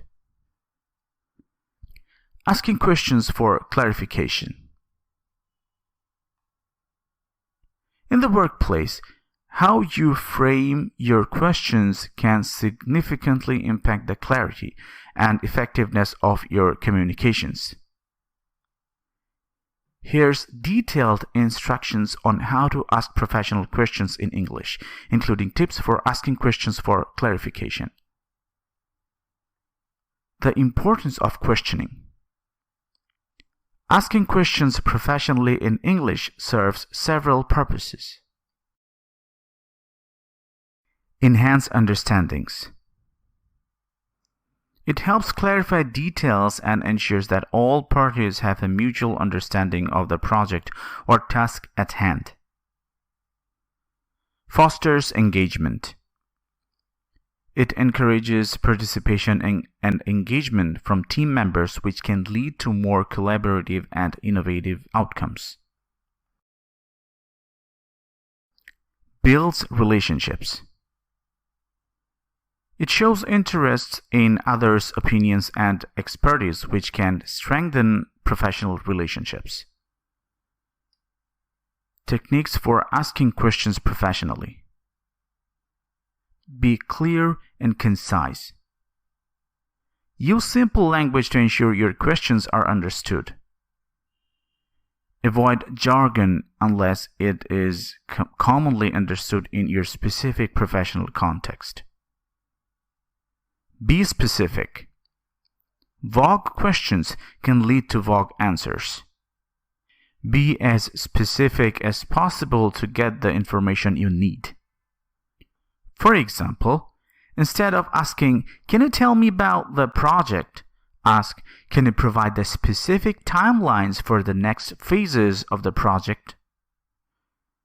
Open versus closed questions. Use open-ended questions to encourage a detailed response. For example, what are your thoughts on the proposed marketing strategy? Use closed-ended questions, which typically elicit a yes or no answer. To obtain specific information, for example, is the report due this Friday? Follow-up questions. These are essential for digging deeper or clarifying previous answers. For example, you mentioned some risks associated with the strategy. Can you elaborate on those concerns? Polite phrasing. Soften your requests with polite phrases to show respect and professionalism. For instance, use phrases like, "Could you please clarify?" or "I am interested to know," etc. Asking questions for clarification.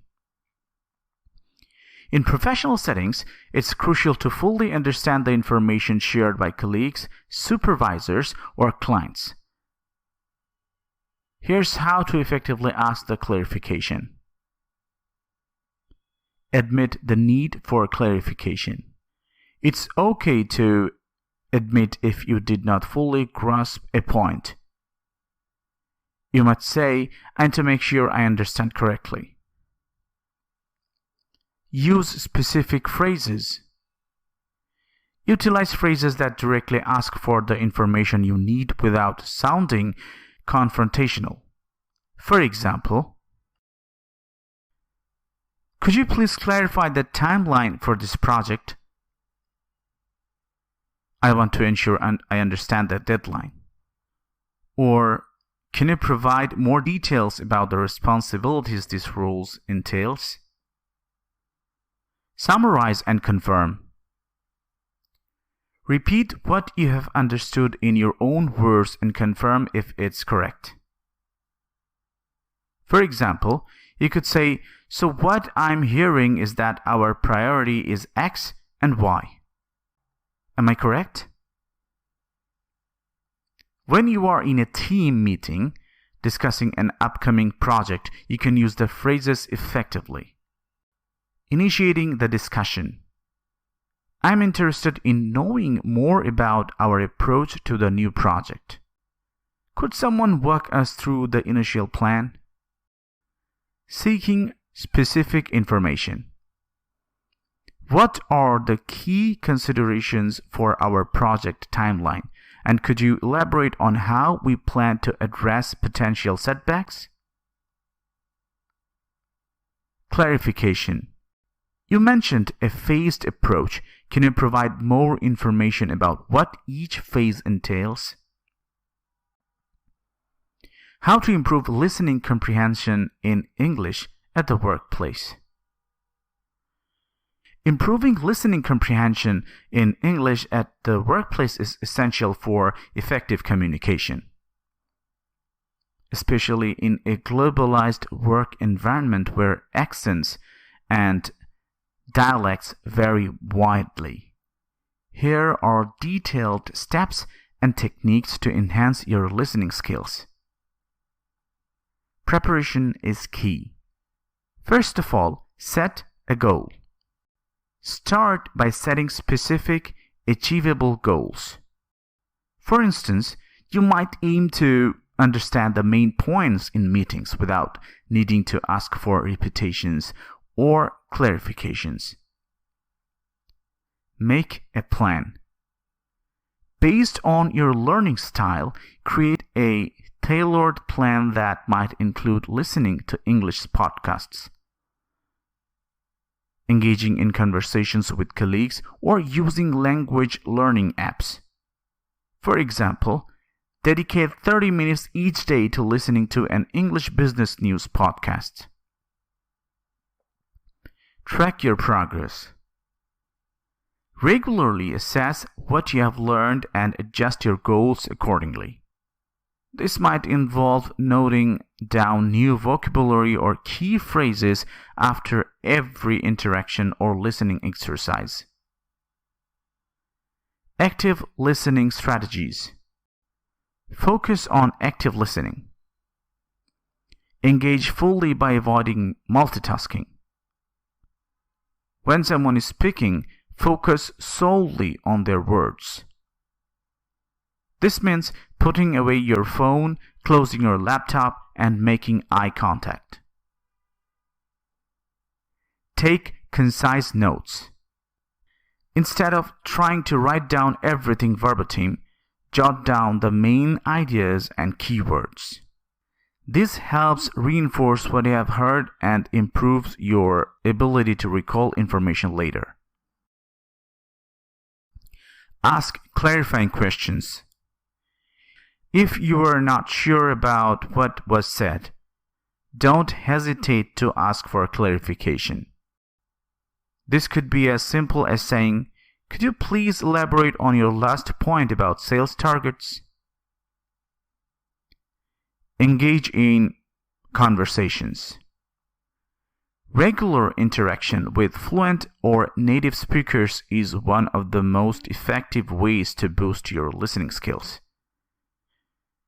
Engage in discussions, attend meetings actively, and participate in workplace social events where English is spoken.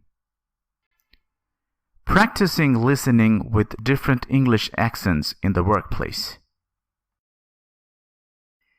Accents can significantly vary, making it challenging to understand every speaker, especially in an international workplace. Here's how to get accustomed to various English accents. Diverse media exposure. Podcasts and videos. Listen to podcasts and watch videos from different English-speaking countries. This could include a British business podcast one week and an American tech YouTube channel the next. Movies and TV shows. These are excellent for hearing natural dialogue and getting used to the pace and pronunciation of different accents. Choose shows from different regions. Watch a British series like The Crown, followed by an American series like Silicon Valley. Interactive practice. Language exchange. Engage in language exchange sessions where you can practice listening to different accents.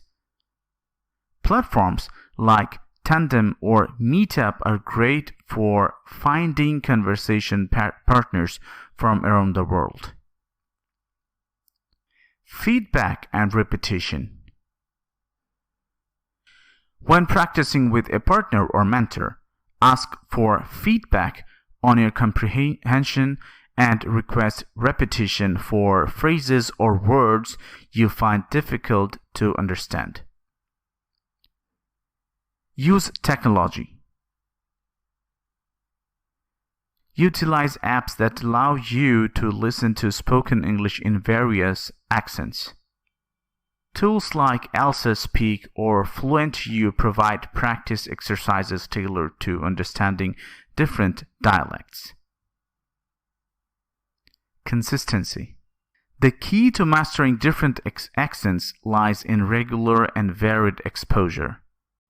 Make it a part of your daily routine to listen to something in English from different sources. Cultural understanding.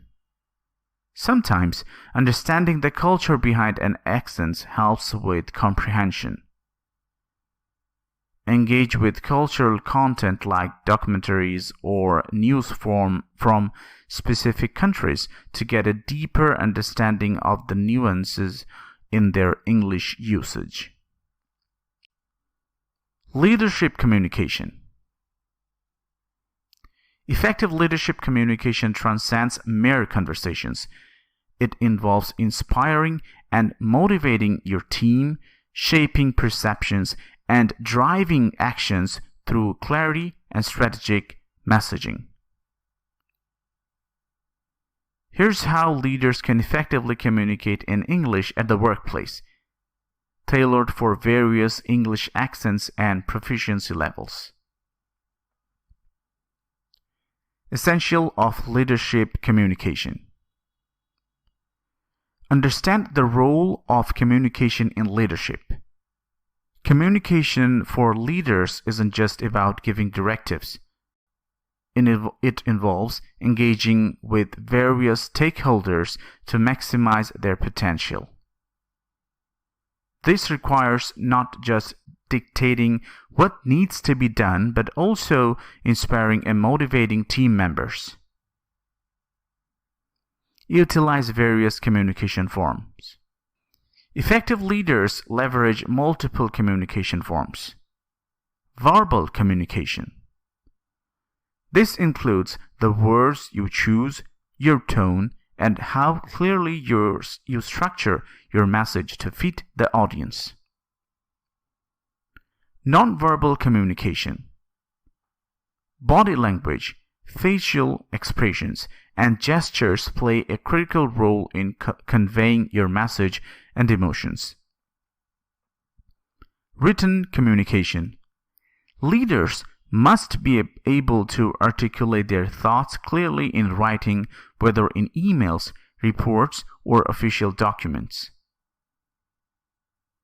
Behavioral communication. Actions often speak louder than words. Leaders are observed and emulated, thus their behavior should align with the organization's value. Adapting to different English accents in the workplace. Recognize and respect different accents. The global business environment features a mosaic of English accents, from American to British to non-native accents. Recognizing and respecting these differences is crucial in fostering an inclusive workplace. Adjust your listening skills. Improve your ability to understand various English accents through exposure. Listen to media from different English-speaking countries, engage with colleagues from diverse backgrounds, and practice active listening to better understand nuances. Use clear and simple English. When dealing with non-native speakers or speakers with different accents, use clear and simple English. Avoid jargon, idioms, and colloquial expressions that might be confusing. This ensures clarity and aids understanding. Provide resources for English improvement. Support colleagues who are non-native English speakers by providing access to language training resources. This not only helps them improve their English skills but also enhances overall communication within the team. Tips for effective leadership communication. Foster open communication. Encourage a culture where team members feel comfortable sharing their ideas and feedback. This involves being approachable and willing to engage in two-way communication. Module 6. English for customer service. Breakdown of conversations. Effective communication is crucial in any workplace settings, particularly in customer service, where clear and precise communication directly impacts customer satisfaction and business success. However, communication breakdowns are inevitable due to various reasons, such as unclear instructions, language barriers, and differences in nonverbal cues. Here are some strategies on how to manage and resolve communication breakdowns in English within a customer service context. Communication breakdown. Identify the cause. First, it's important to understand the common causes of communication breakdown. These might include unclear messaging, nonverbal misunderstandings, and language differences, emotional barriers, and defective communication channels. Recognizing these factors can help in addressing the root causes and in implementing effective solutions. Strategies for managing communication breakdowns. Clarify and confirm information. Whenever there is a misunderstanding or lack of clarity, take immediate steps to clarify the information. Use simple and clear language. and confirm understanding by asking the customer to explain what they have understood.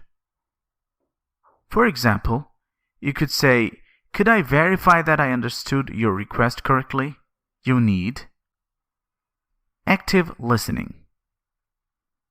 Employ active listening skills by fully concentrating on what is being said rather than just passively hearing the message of the customer.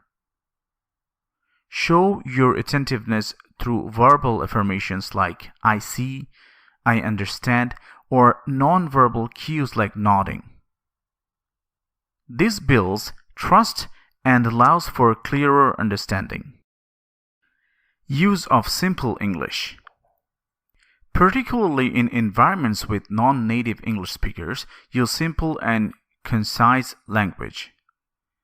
Avoid jargon, idioms, or complex vocabulary that might confuse the listener. For example, instead of saying, "Could you elucidate your concern further?" you might say, "Could you explain your concern more clearly?" Manage nonverbal cues. Be mindful of your body language and tone of voice. This can significantly impact how your message is received. Ensure your facial expressions, gestures, and tone are in alignment with your message to avoid misinterpretations. Feedback loop.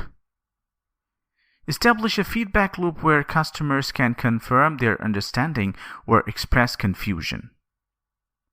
This could be as simple as asking, "Does that make sense to you?"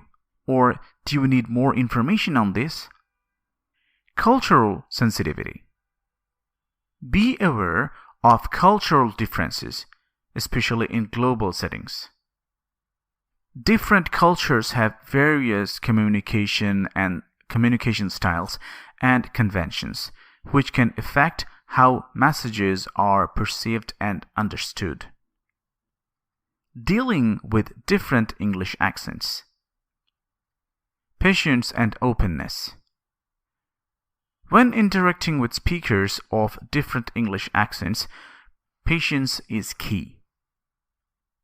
Be open to asking for clarifications without making the speakers feel inadequate.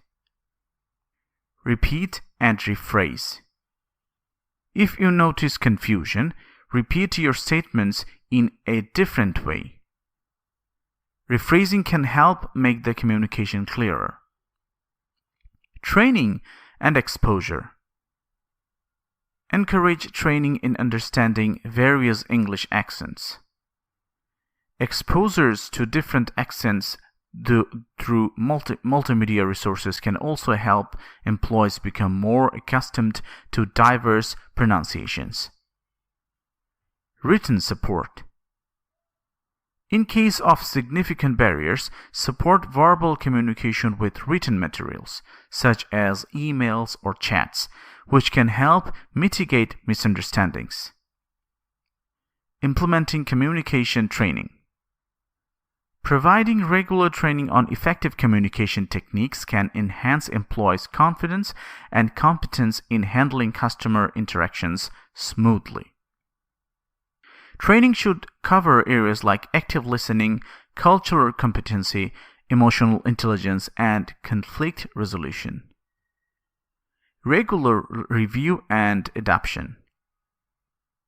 Regularly review communication practices and strategies to ensure they remain effective and relevant. Solicit feedback from both customers and staff to identify areas for improvement. Adapting communication strategies based on direct feedback can lead to more effective interactions and reduced breakdowns. Telephone communication. Telephone communication remains a crucial skill in professional settings, providing a direct and personal way to conduct business efficiently. By adopting these strategies, you can enhance your telephone communication skills, handle calls more effectively, and navigate the challenges of different English accents in the workplace. This not only improves productivity but also contributes to better professional relationships and a more cohesive work environment. Here is a guide on mastering telephone communication in the English language at work. Benefits of telephone communication: immediate and personal connection. Telephone calls provide instant connectivity with a human touch, which other digital forms of communication often lack. This immediacy allows for real-time problem solving and decision making. Enhanced tone and clarity. Voice inflections and tone can convey emotions and nuances that written text may not capture. This can prevent misunderstandings that often arise from impersonal text communications. Privacy and confidentiality. Phone conversations offer a more private mode of communication, suitable for discussing sensitive or confidential information that might be risky or inappropriate to send over digital platforms. Key strategies for effective telephone communication. Preparation and clarity. Before making a call, be clear about the purpose and the desired outcome. Have all the necessary information at hand to avoid fumbling during the calls. This preparation ensures that the conversation is concise and focused. Professional greeting and introduction. Start the call with a professional greeting and introduce yourself clearly. If it's a business call, also mention the organization's name. For an example, "Good morning, this is Alex from ABC Company. How may I assist you today?" Active listening. Engage actively by listening to the speaker without interruption, showing attentiveness through verbal nods such as "I understand" or "I see." This confirms to the speaker that their message is being received and understood. Effective use of voice. Modulate your voice to convey warmth and professionalism. Avoid monotonous tone. Instead, use a friendly and engaging tone to make the conversation pleasant. Clear and concise language. Use simple, clear language and avoid jargon or slang that might confuse the listener. Be concise to keep the listener's attention and ensure the conversation remains on topic. Feedback and summarization. At the end of conversation, summarize the key points to confirm understanding on both sides.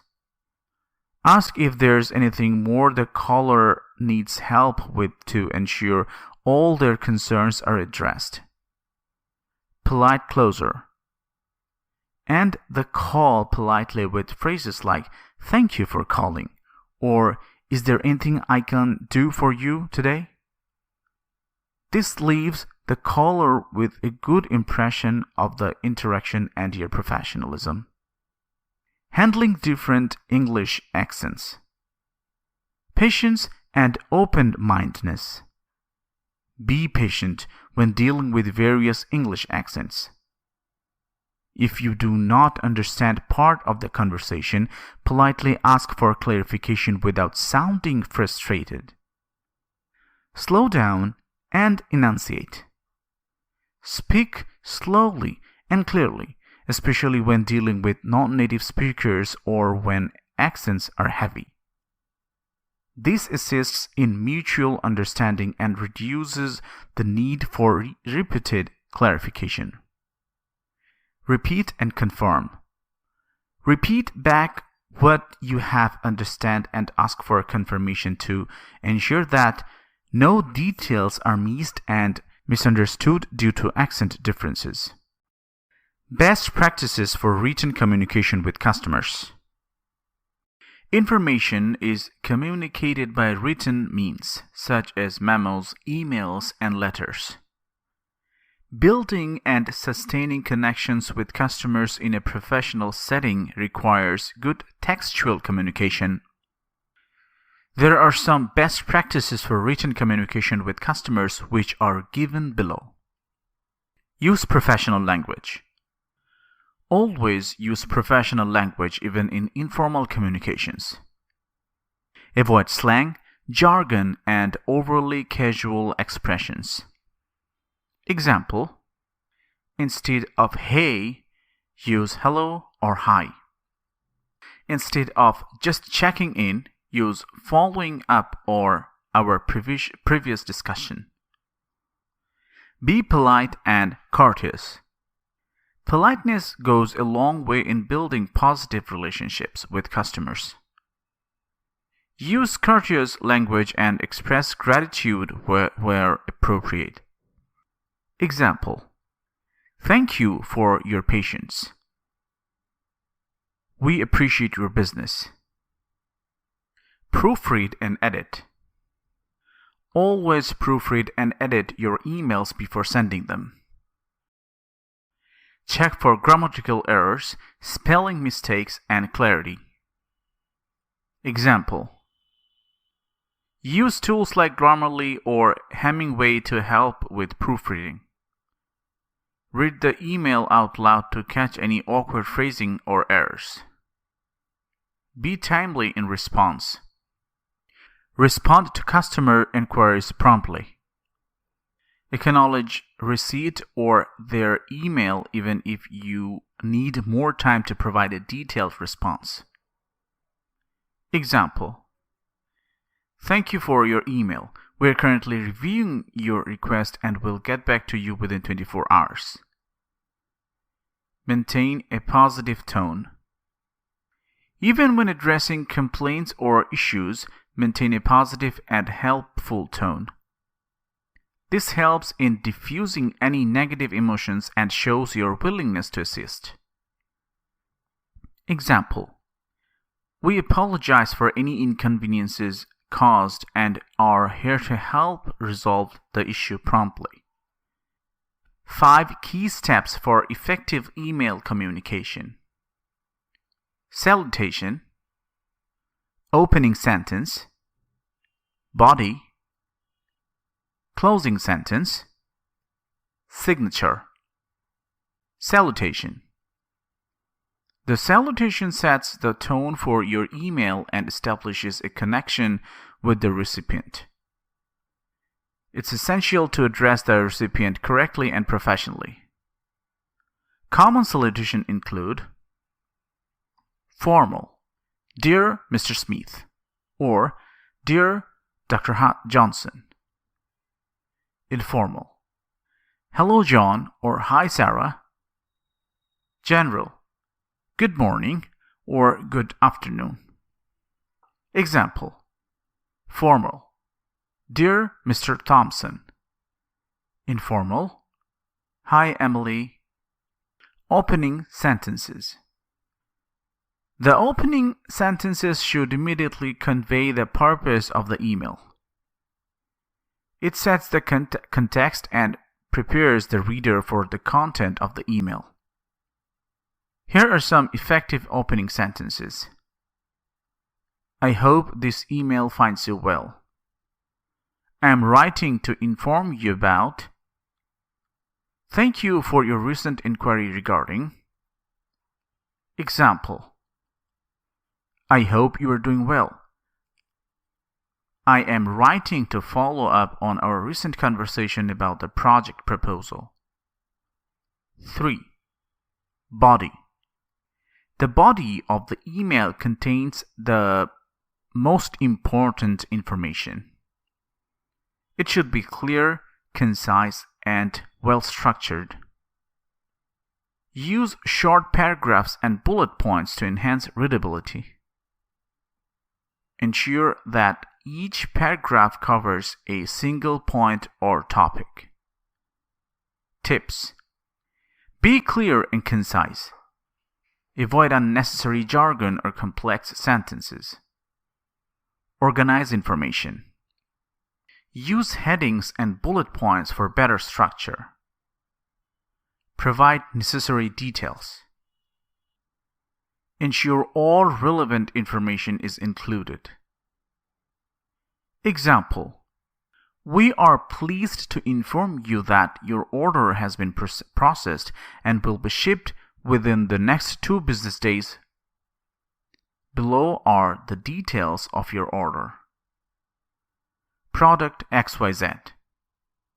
Quantity 2. Total price $150. Please let us know if you need any further assistance. Closing sentence. The closing sentence should summarize the main points or provide a call to action. It is also an opportunity to express gratitude or encourage further communication. Examples: I look forward to hearing from you soon. Please let me know if you have any questions. Thank you for your attention to this matter. Example: thank you for your prompt attention to this matter. I look forward to your response. Signature. The signature is the final part of your email. It should include your full name, job title, company name, and contact information. This ensures the recipient knows who you are and how to contact you. Example: best regards, John Smith, Customer Service Manager, XYZ Company, john.smith@xyz.com, then your phone number. Handling angry customers over the telephone in the workplace. Dealing with angry customers is a critical skill for anyone in a customer service role. The telephone, despite being one of the older communication technologies, remains a vital tool in the customer service. Here's a step-by-step guide on how to handle and diffuse situations involving angry customers over the phone, ensuring a more harmonious resolution and maintaining customer loyalty. The importance of effective communication. Stay calm. Always maintain your composure, no matter how upset the customer is.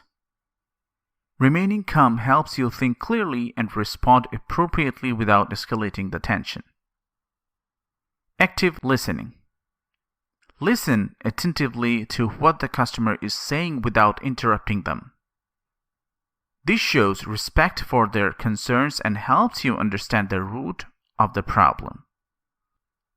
Empathize and personalize. Use the customer's name and refer to specific details of their issue. The personal touch can go a long way in making them feel heard and valued, which can reduce their frustration. Acknowledge their feelings. Before jumping into solutions, acknowledge the customer distress. Phrases like, I can see why that's upsetting, or I understand why you are frustrated, validate their feelings and pave the way for a more productive conversation. Techniques to diffuse anger. Use positive language. Respond with positive affirmations such as, I will certainly check that for you, instead of negative ones like, I can't do that. This can change the customer's perception of the interaction. Restate the concerns.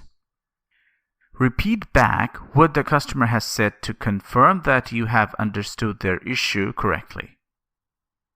This also shows that you are paying attention and care about getting it right. Offer solution. Be proactive in suggesting how you can solve the problem. If immediate resolution is not possible, explain the steps you will take to address the issue. Seek feedback. Ask the customer if they feel the solution is satisfactory. This not only involves them in the resolution process but also increases their satisfaction with how their complaint is being handled. Set clear next steps. Provide a clear outline of what will happen next. This may include a follow-up call or email. Make sure the customer knows what to expect and when. When to escalate. Involve a manager. If the situation escalates beyond your control or expertise, do not hesitate to involve supervisor. This can sometimes reassure the customer that their issue is being taken seriously. Thank them. Regardless of the outcome, thank the customer for their patience and for bringing the issue to your attention. This can leave them with a positive impression of the interaction. Move to an appropriate channel. If the phone call is insufficient to resolve this issue, perhaps due to its complexity or the need for detailed documentation, consider moving to a channel that better suits the resolution process, such as email or face-to-face meeting. Hang up. Last resort. If a customer becomes abusive or the situation becomes detrimental to your well-being, you may need to end the call. However, this should only be done under extreme circumstances and ideally with managerial input or after all other options have been exhausted. Module 7. Making phone calls. Useful language for making phone calls. Communicating effectively over the phone is a crucial skill in any professional environment. Here's a comprehensive guide to mastering telephone communication in English at the workplace, utilizing simple and effective techniques and phrases. Introducing yourself and greetings callers. Self-introduction. Start every call by introducing yourself to establish a personal connection. Use phrases like, "Hello, this is John from ABC Company." This sets a professional tone and clarifies who is speaking. Greeting the caller. If you are answering a call, it's important to greet the caller warmly. A typical greeting might be, "Good morning" or "Afternoon. ABC Company, this is John. How can I assist you today?" This not only is polite but also opens the door for a constructive conversation. Polite request and inquiry. Using courteous language. When asking to speak with someone or requesting information, always use polite expressions. Phrases such as, "May I speak with Alex, please?" or "Could I possibly get some information about your services?" These are respectful and professional. Responding to inquiries. If someone asks for someone unavailable, use phrases like, "Can I take a message?" or "May I ask who's calling?" to maintain a professional demeanor. Managing calls. Putting someone on hold. If you need to put the caller on hold, always ask for permission first by saying, "Do you mind holding for a moment while I retrieve that information for you?" This shows respect for the caller's time. Transferring calls. When transferring a call, inform the caller politely with phrases like, "I will connect you with John, who can better assist you with this matter." Ensure you know how to use the transfer function effectively to avoid dropping calls or causing confusion. Enhancing understanding and clarity. Clarification requests. It's perfectly acceptable to ask for clarification if you didn't catch what the caller said. Phrases like, "Could you please repeat that?" or "I'm sorry, I didn't catch the last part. Could you say it again?" These are helpful phrases. Slow down requests. If the caller speaks too quickly, politely ask them to slow down by saying, "Could you please speak a little slower? I want to make sure I get all the details correct." Concluding calls professionally. Taking message. When taking a message, be thorough. Note down the caller's name, message, and callback number clearly. Confirm the information with the caller to ensure accuracy. Ending a call. Always end the call on a positive note. You might say, "Thank you for calling, Lily. Have a great day." This leaves the caller with a good impression of your customer service. General phone etiquette tips.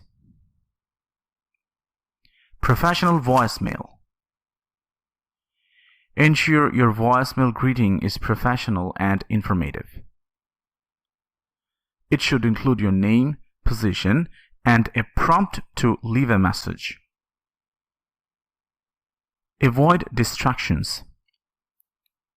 During calls, focus entirely on a conversation.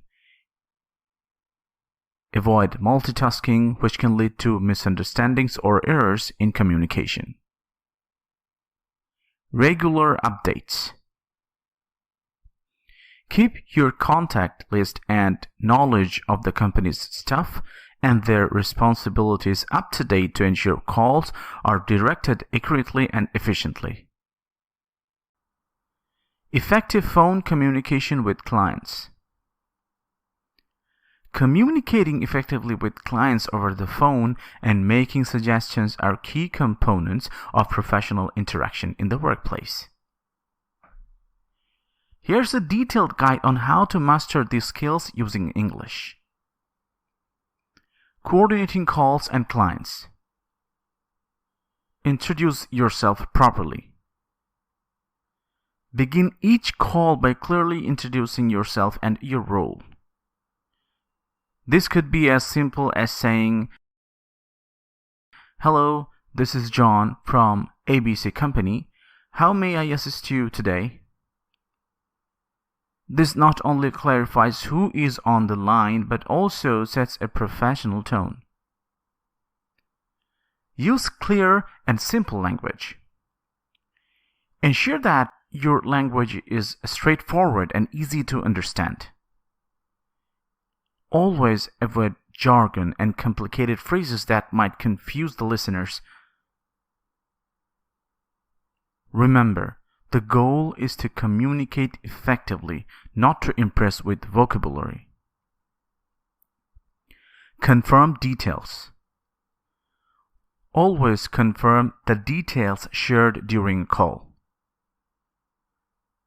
Repeat back dates, times, and actions to ensure there is no misunderstandings. For example, just to confirm, our next meeting is 10th August at 11 o'clock in the morning, correct? Schedule follow-ups. Before ending the call, confirm any next steps or follow-up meetings. This might involve scheduling another call or sending additional information via email. Making suggestions. Be direct and precise. Start with direct phrases like "how about" or "maybe we could" to introduce your suggestions. For instance, "How about we schedule a follow-up call next Wednesday?" These phrases are polite yet assertive. Provide reasons and benefits. When making a suggestion, always explain the reason behind it and how it benefits the listener. For example, I suggest we use this software as it can improve our workflow efficiency. Use softening phrases to show flexibility. Phrases like "it might be worth considering" or "have you thought about" show that you are open to discussion and not imposing your ideas. This makes the suggestion for acceptable and less aggressive. Request feedback. After making suggestion, ask for the client's or colleague's thoughts. This can be done by saying, "What do you think about this approach?" or "I'd love to hear your thoughts on this." Be prepared to discuss further. Be ready to elaborate on your suggestions with examples or data. This shows that you are well prepared and serious about your proposal. Tips for phone etiquette. Be concise. Keep your communication to the point to maintain the listener's attention. Long-winded explanations can lead to confusion and loss of interest. Be respectful of time. Always acknowledge if you are asking for more time than scheduled. Ask if they have time to continue discussing or if they prefer to reschedule. Maintain professionalism. Even if the call becomes informal, maintain a professional demeanor. Avoid slang and too casual language, which might seem unprofessional. Handle transfers and holds correctly. Always inform the caller if you need to transfer the call or put them on hold. Explain why and how long it might take. Say, "Do you mind holding for a few minutes while I fetch that information?" And positively. Conclude the call on a positive note, expressing appreciation for the caller's time and looking forward to your next interaction. For example, "Thank you for your time today, Mr. Smith. I look forward to our next meeting." Module 8. Evaluation and Feedback. Self-evaluation techniques. Here's a comprehensive overview of how to conduct self-evaluations and assess your progress in English for workplace communication. Purpose of self-evaluation. Self-evaluation is a reflective process where you assess your job performance and proficiency in skills, such as English communication in the workplace. This process helps identify strengths and areas for improvement, as well as set goals for future performance. Regularity. Depending on organizational practices, self-evaluations can be conducted annually, quarterly, or monthly. Regular self-assessment helps keep your career goals in sharp focus and align your daily responsibilities with these objectives. Integration with professional development. Self-evaluations are not only about assessing where you are, but also about planning where you want to be. They are integral to your professional development, helping you make informed decisions about necessary training and skill enhancement. Techniques for effective self-evaluation. Goal review. Begin your self-evaluation by reviewing the goals you had previously set. Discuss whether these goals were met and the methods used to achieve them. This might include reflecting on successful strategies or acknowledging areas where you fell short and need improvement. Evidence-based assessment. Use specific data to support your evaluation. For instance, if your role involves customer service in English, you might track feedback scores or instances where effective communication led to positive outcomes. Holistic consideration of performance. Evaluate your performance across various aspects, including daily work responsibilities, teamwork, problem-solving capabilities, and communication skills. This broad perspective ensures a balanced view of your professional abilities and areas of growth. Feedback integration. Incorporate feedback received from peers, supervisors, or clients throughout the review period. This external perspective can provide insights that self-reflection alone might miss. Tools and methods for assessing progress in English. Formal assessment and tests. Periodic standardized tests can measure proficiency improvements in English.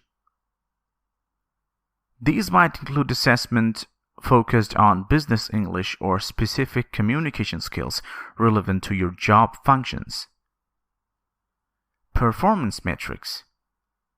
Track and analyze specific metrics relevant to your language use in the workplace.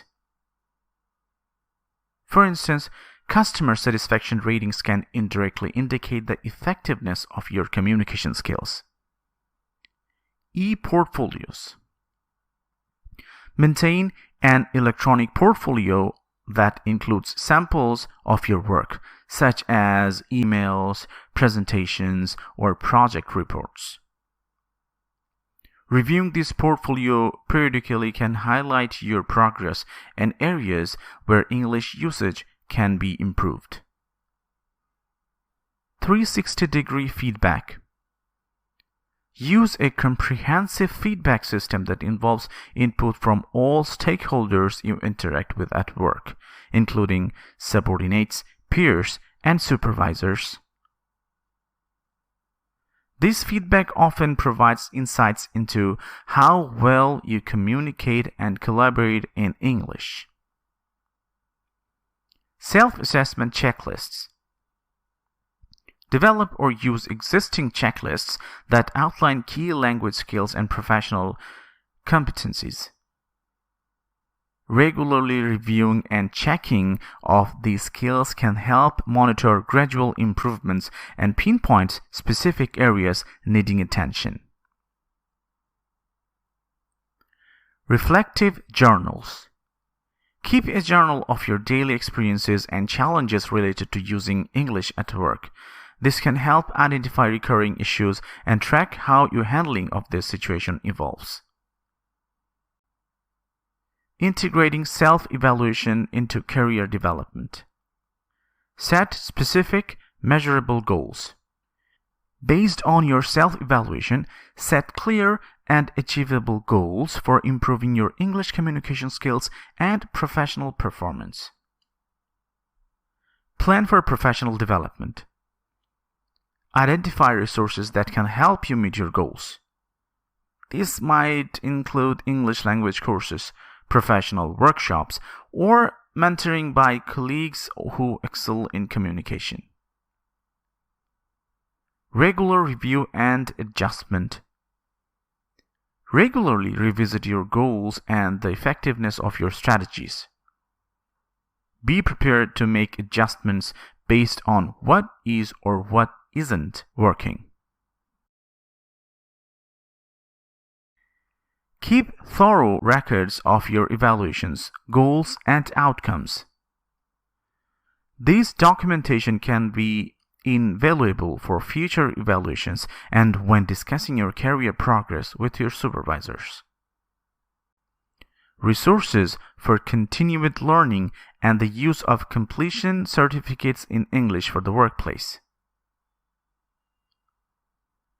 Understanding the importance of continual learning and recognizing achievements through certificates of completion are crucial in today's workplace. This module focuses on how employees can utilize resources for ongoing English learning and effectively leverage certificates of completion for career advancement. Importance of continuous learning in English. Continuous learning. In the context of global business, English serves as a crucial link among diverse workforces. Continuing to improve English skills is essential not only for personal development but also for maintaining competitiveness and efficiency in global market. Adaptation to globalization. As English is the predominant language in international business, continuous learning in English enables professionals to adapt better to the varied cultural nuances and business practices worldwide. Utilizing certificates of completion. Recognition of achievement. Certificates of completion from reputable learning programs serve as a tangible evidence of an individual's commitment to professional development. They can be included in a professional portfolio and presented during performance reviews as proof of acquiring new skills. Career advancement. Certificates can significantly enhance a resume by showcasing an individual's initiative to acquire additional skills. This is particularly beneficial in competitive job markets where employees seek candidates with proven commitment to ongoing personal and professional development. Networking opportunities. Often, the process of earning these certificates involves interactions with peers and mentors, which can expand professional networks. Such networks can be invaluable for career growth and learning industry best practices. Tools and methods for English skill assessment. Standardized test. Tools like TOEFL or IELTS provides standardized and widely recognized measures of English proficiency, which can be used to gauge where an employee stands in terms of language skills. Performance-based assessment. Regular assessment through workplace performance, presentations, and meetings can provide practical insights into an employee's ability to use English effectively in real-world scenarios. Feedback mechanisms. Constructive feedback from peers, supervisors, and clients regarding communication skills can help identify specific areas of improvement.